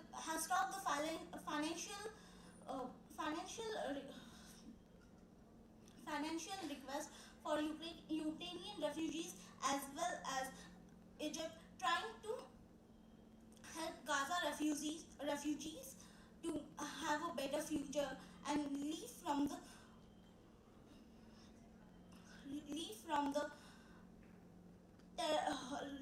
from the war zone. We know as this pattern follows, every nation is there to trying to stop the war and all the things, but there are few countries, according to the rumors I've heard, are there who are benefiting a lot from this war, which is there to kill thousands of the people. It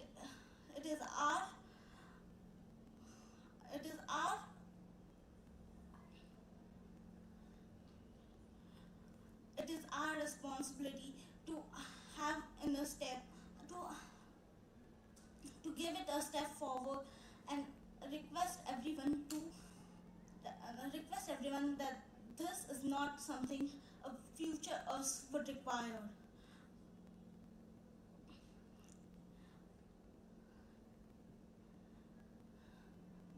The policies today, migrant policies today, which are there, have been ranked by a British Council and a European non-profit organization, in which Sweden was always being the number one, which is the most successful policy, which is data-driven and more on the practical side rather than the emotional side. Sweden's policy allows us to have a dual citizenship and easy family reunification and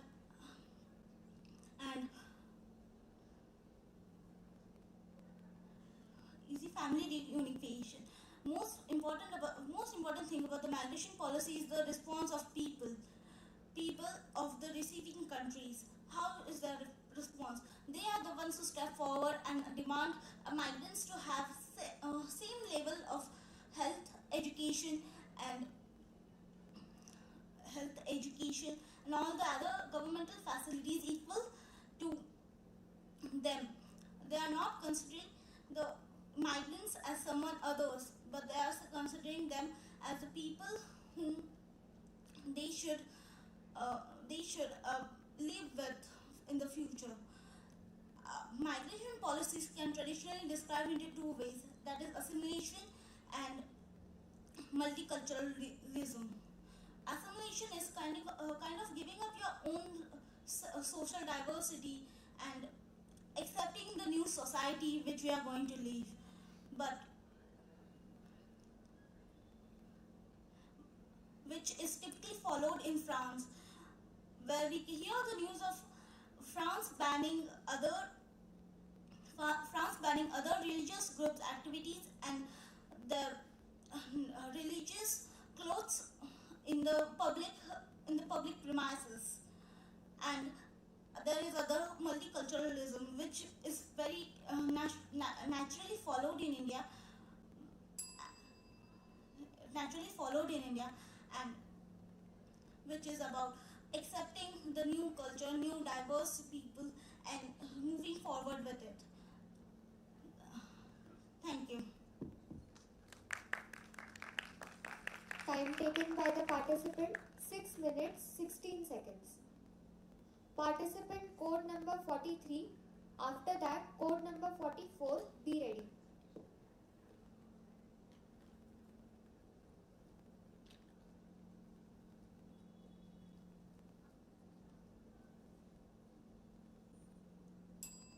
नमस्कार, मी code क्रमांक 43 आणि माझा विषय आहे भास हे भ्रमाचे सारे फोडणारा केव्हा.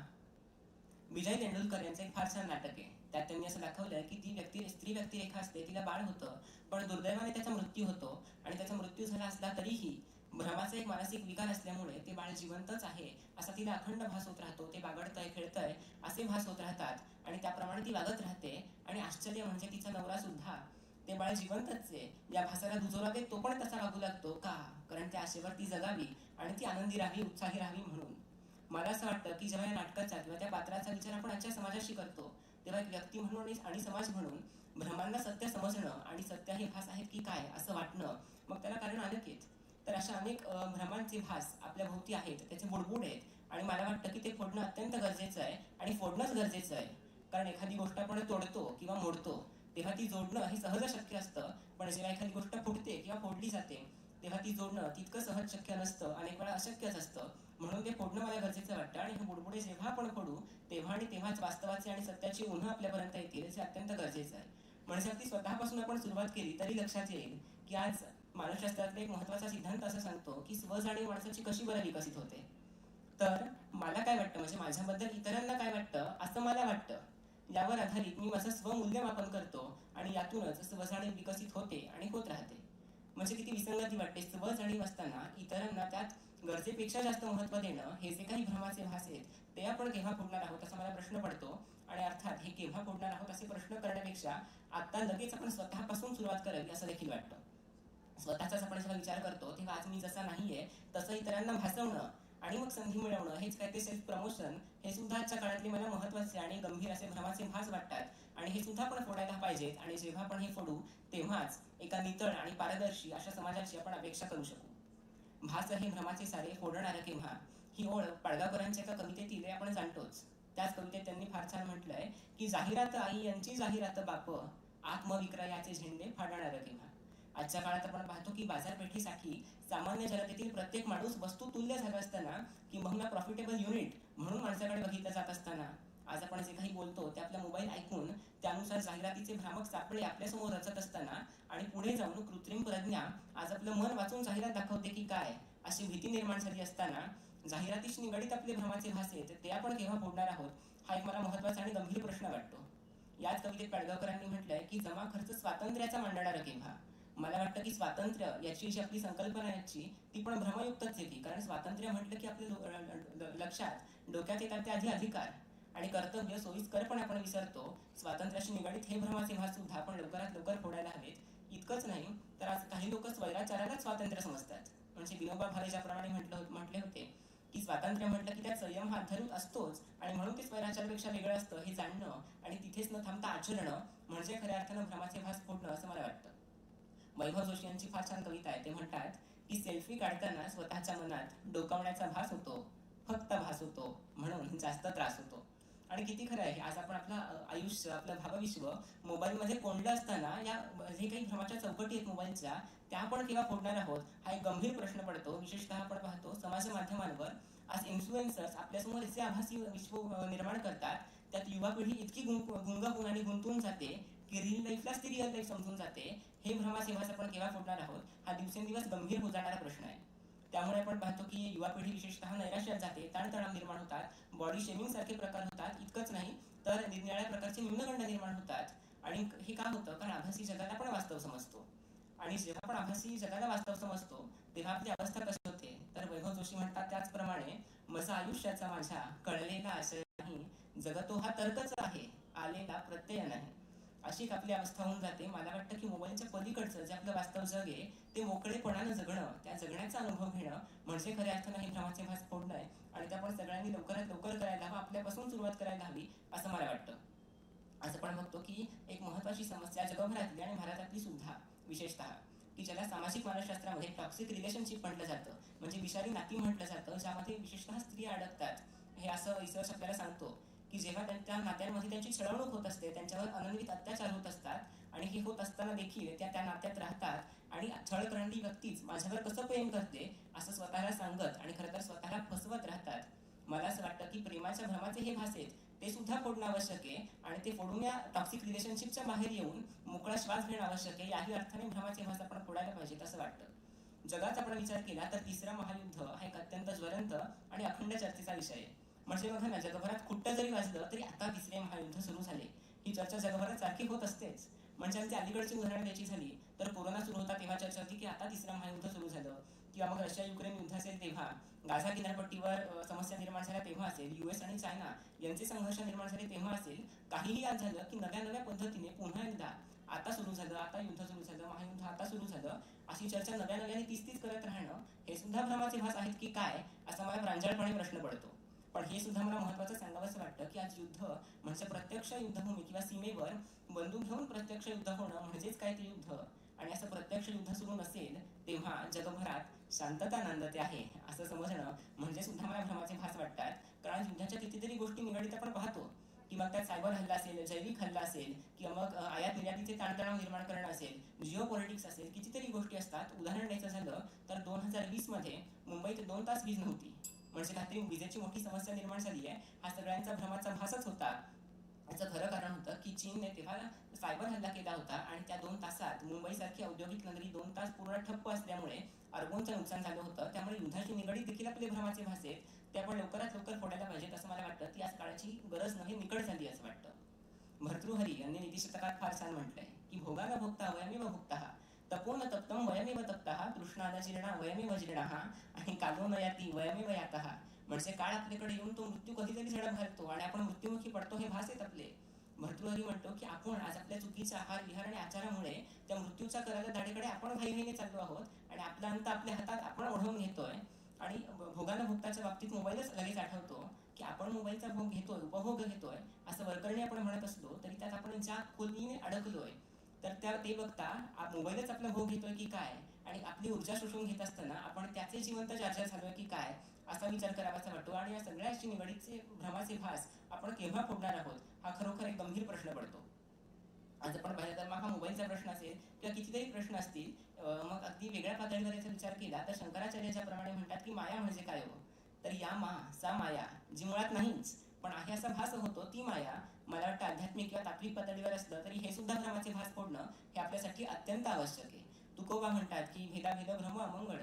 मला वाटतं कोणत्याही प्रकारचा भेद करणं हे सुद्धा भास आहेत, आणि ते लवकरात लवकर फोडून जेव्हा आपण हे करू, हे भास फोडू भेदाचे, तेव्हा समानता नांदेल असं वाटतं. शेवटी थांबताना माऊलींची शेवटी सांगावीशी वाटते की केवळ निराभास एक या जगी जाहला, नाही अनौरला भास काही. निराभास म्हणजे जे परमतत्व आहे, जे अखंड शाश्वत तत्व आहे ते म्हणजे निराभास. मला वाटतं आपला प्रवास हा भासाकडून निराभासाकडे आहे. तेव्हा भेदाचे भ्रम किंवा माफ करा भ्रमाचे भास ओळखून ते फोडत असताना या निराभासाचा म्हणजेच जे सत्य सुंदर सर्वथा आजन्म त्याचा ध्यास दे, हा ध्यास आपल्या सगळ्यांनाच अव्याहतपणे लागून राहो इतकी प्रार्थना करतो आणि थांबतो. धन्यवाद.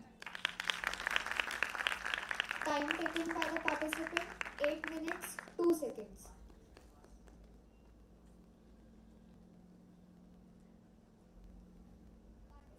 Participant number 44. After that, code number 45. Be ready. Good afternoon, everyone. My code is 44. My topic for today is social sensitization, all talk and no show. In the vast arena of societal discussions, we're often entangled we're often entangled in a fancy talk, yet concerns arise. Are discussions mere performances, or are they catalysts for change? Sensitization means the quality of responding to a certain stimuli in a sensitive manner.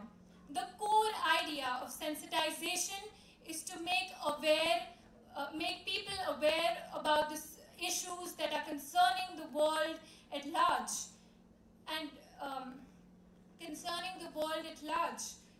and is about what the ideal situation should be.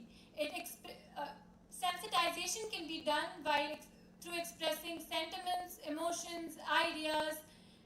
This can be done through effective communication. How can we do effective communication? Through social media. Social media has become an integral part of our lives, and now everything we see, we do, or behave is influenced by social media. It is an excellent way to communicate what ideas about the ideas you have, influence one's thoughts and actions. But we can influence one's ideas. Effective communication is not, in itself, is not enough to sensitize people, because actions also play an important role. As they say, a word shows a man's wit, but his actions, his meaning.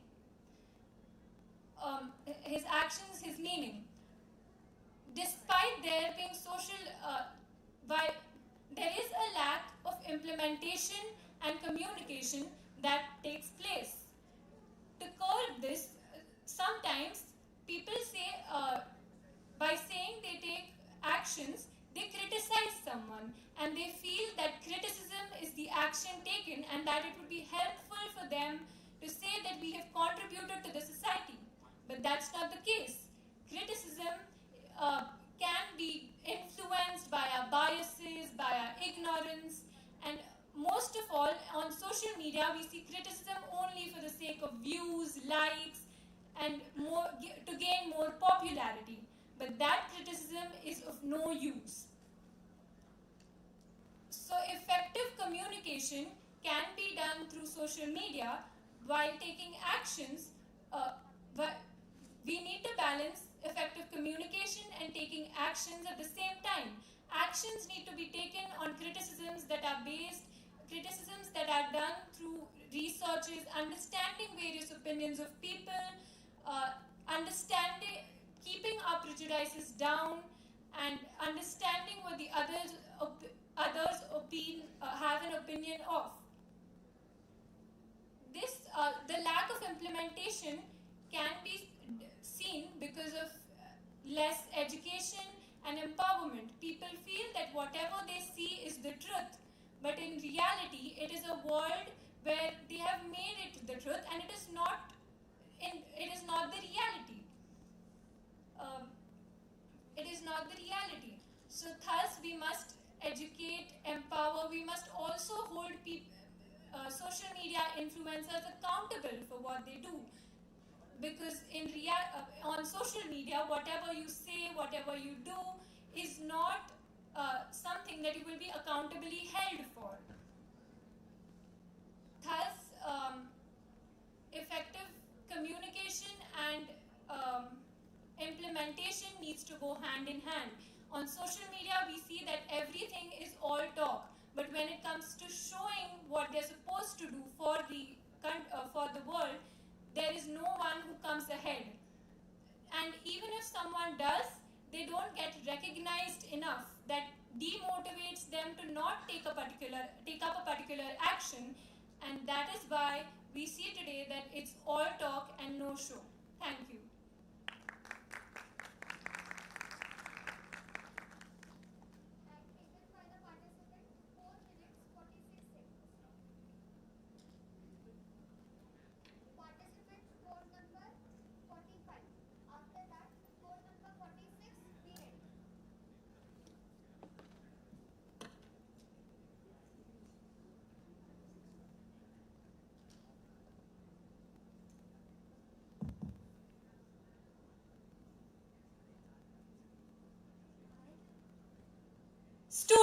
and the citizens, teachers and the torchbearers, the judges and every other honor present here. My heartfelt greetings to all of you. My name is Rupsa Sarkar and I am a passionate speaker. But above all, my biggest identity is that I am a student like any one of you sitting out there. We are the learners of today and the future of tomorrow. But what if we continue to stay in a semi-brightness of unclear vision? What would our actions lead us to? One would say that it is easy to question the system, but most of the mediocre population loves to sit back and watch the news. They love keeping up with the world, complain and forget about it. But what does the concerned crowd do? The concerned crowd educates itself. It seeks for the facts and knowledge required. It is such a shame that the fourth pillar of our democratic nation, that is the media house, is now sold out. Sold out to businessmen, sold out to politicians. The authenticity of the news published to us is somewhere ripped off.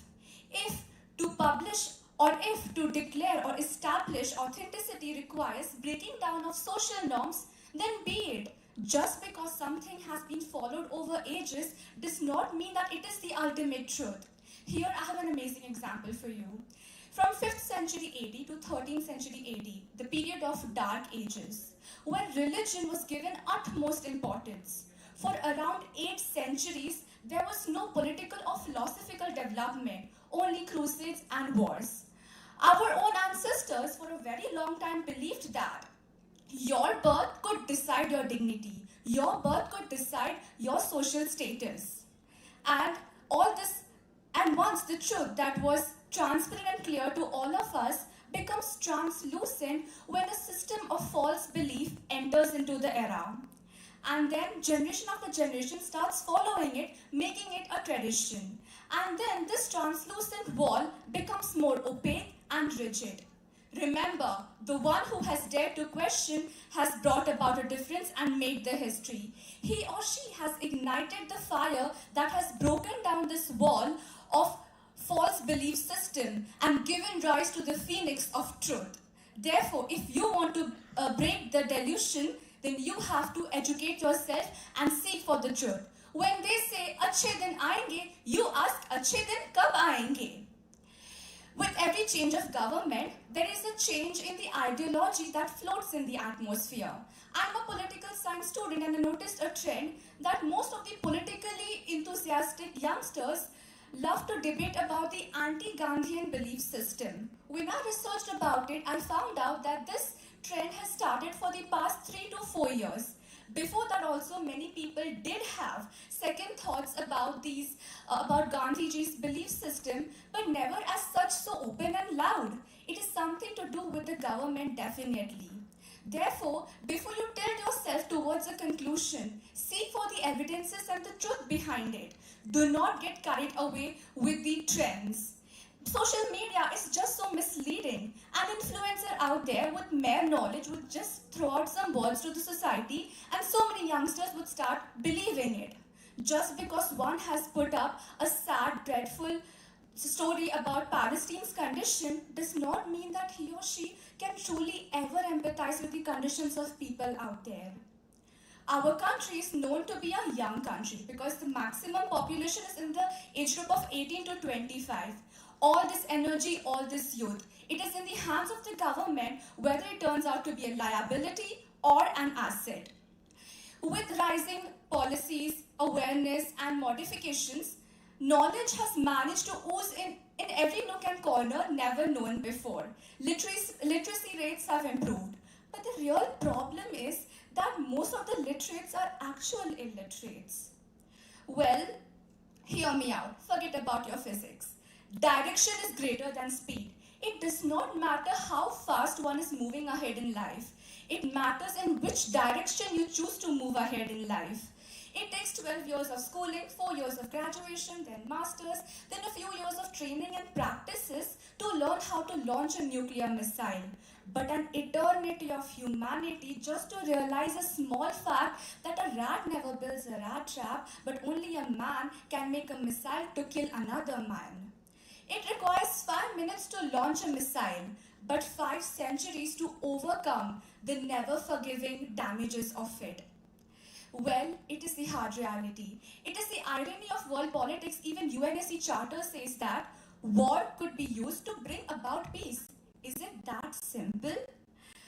It is my favorite by Nelson Mandela, and I quote, people must learn to hate. If people can be taught to hate, they can also be taught to love, for love comes more naturally than its opposite. I unquote. In every inhuman human out there is the slightest bit of humanity, because deep down we all are hungry for life, love, and to be happy. Perhaps go seek for the truth, go break the delusional wall, go understand the reality behind it. And remember that nothing good comes for lesser cost. It's always cost very much. Why? Because a mouse gets the free cheese only in a mouse trap. Therefore, your ultimate solution to your delulu is to seek for the truth. Come out of it. At least give it a fair shot. It is rightly said that कोशिश करने वालों की कभी हार नहीं होती और बिना कुछ किए ही जय जयकार नहीं होती. Stand for truth, stand for honesty. सत्य में जयते, जय Hind. Time taken by the participant 6 minutes 30 seconds. We request all the participants not to mention their name or college while delivering their speech. Participant code number 46. After that, participant code number 47. Be ready.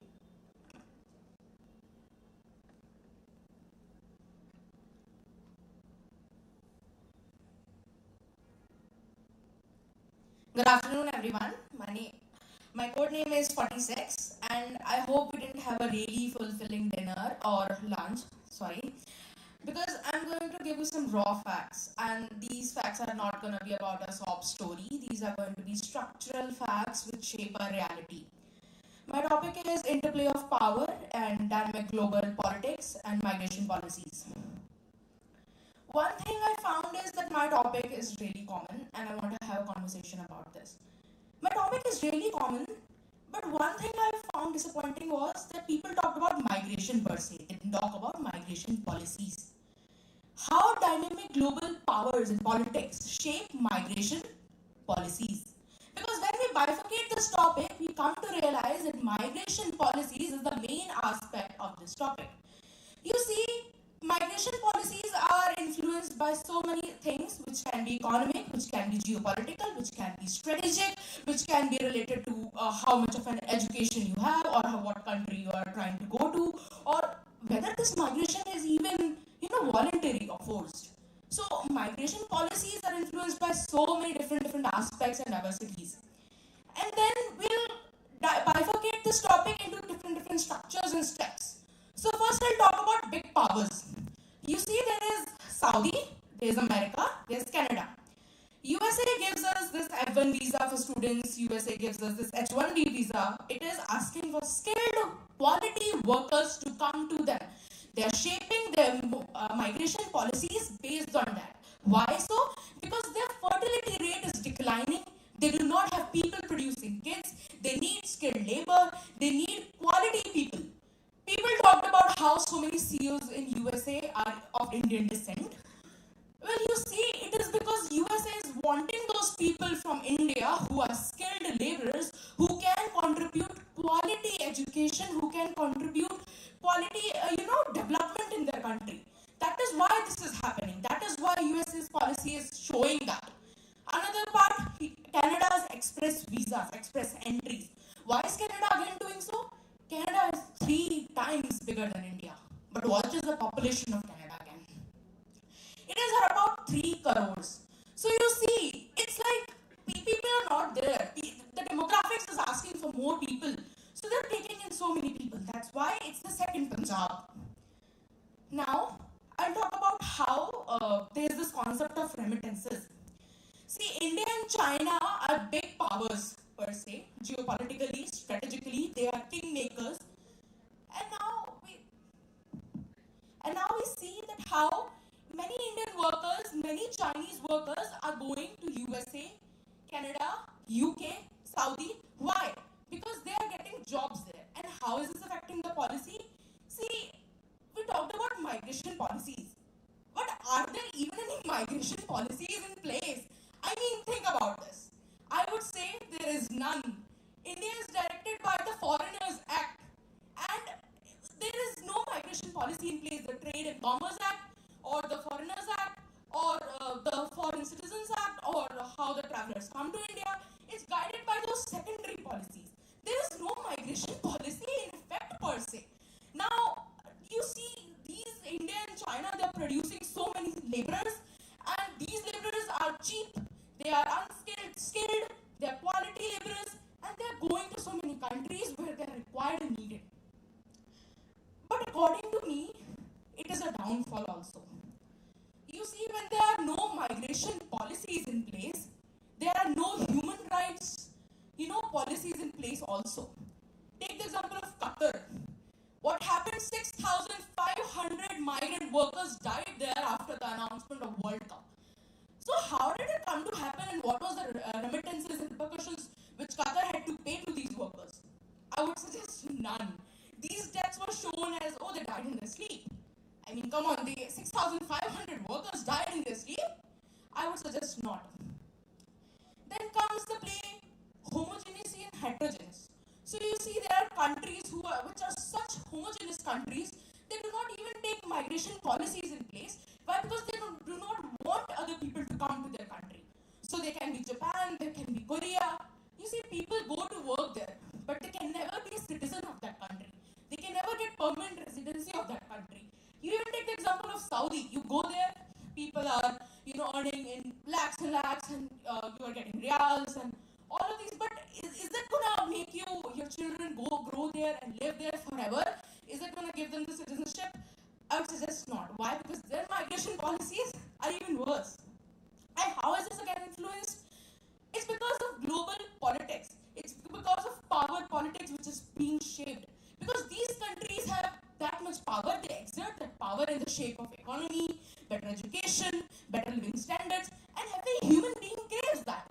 So they would not think, oh, we should stay in India, even though it is developing, even though their roads might not be that great, even though, their wages are low, we should just stay here. I mean, I'm not saying that this is wrong or this is right, because it is not on me to judge it, but people generally crave for better things, and that's why they go to these countries.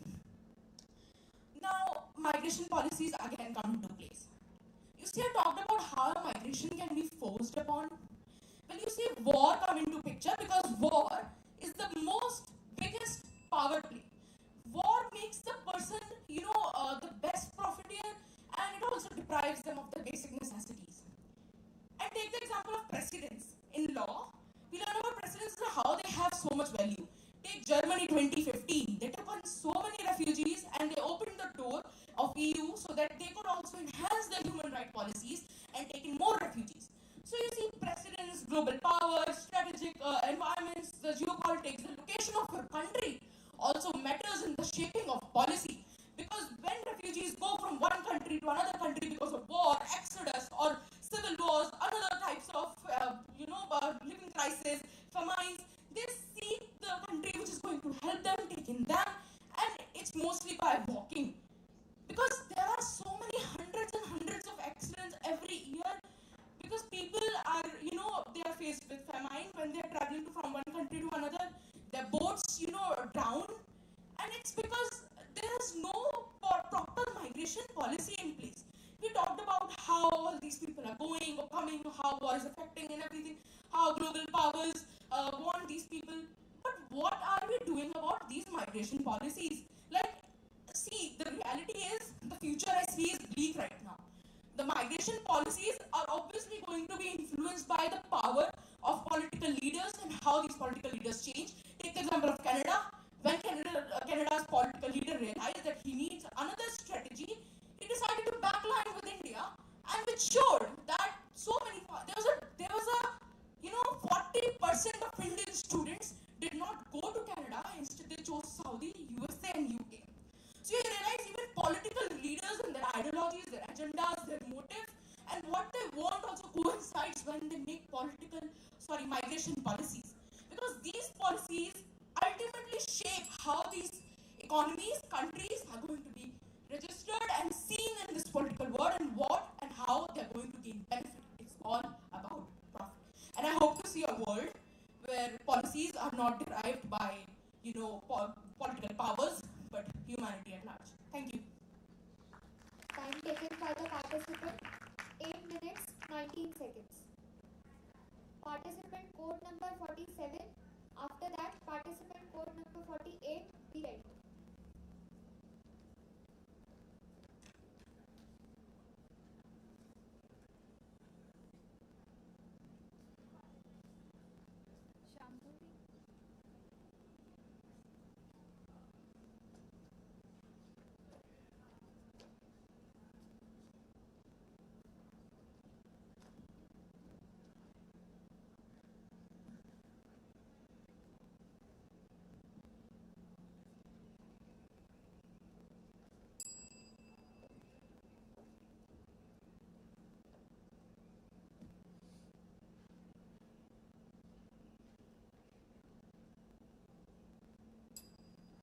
सन्माननीय व्यासपीठावर उपस्थित ज्ञानगंगेतून न्यायालयाले रत्नपारखी तज्ञ परीक्षक तर सूर्याप्रमाणे तेजस्वी तर फुलाप्रमाणे कोमल असणाऱ्या माझ्या प्रिय स्पर्धक मित्र मैत्रिणींनो, मी कोड नंबर 47 तुमच्या समोर विषय मांडते.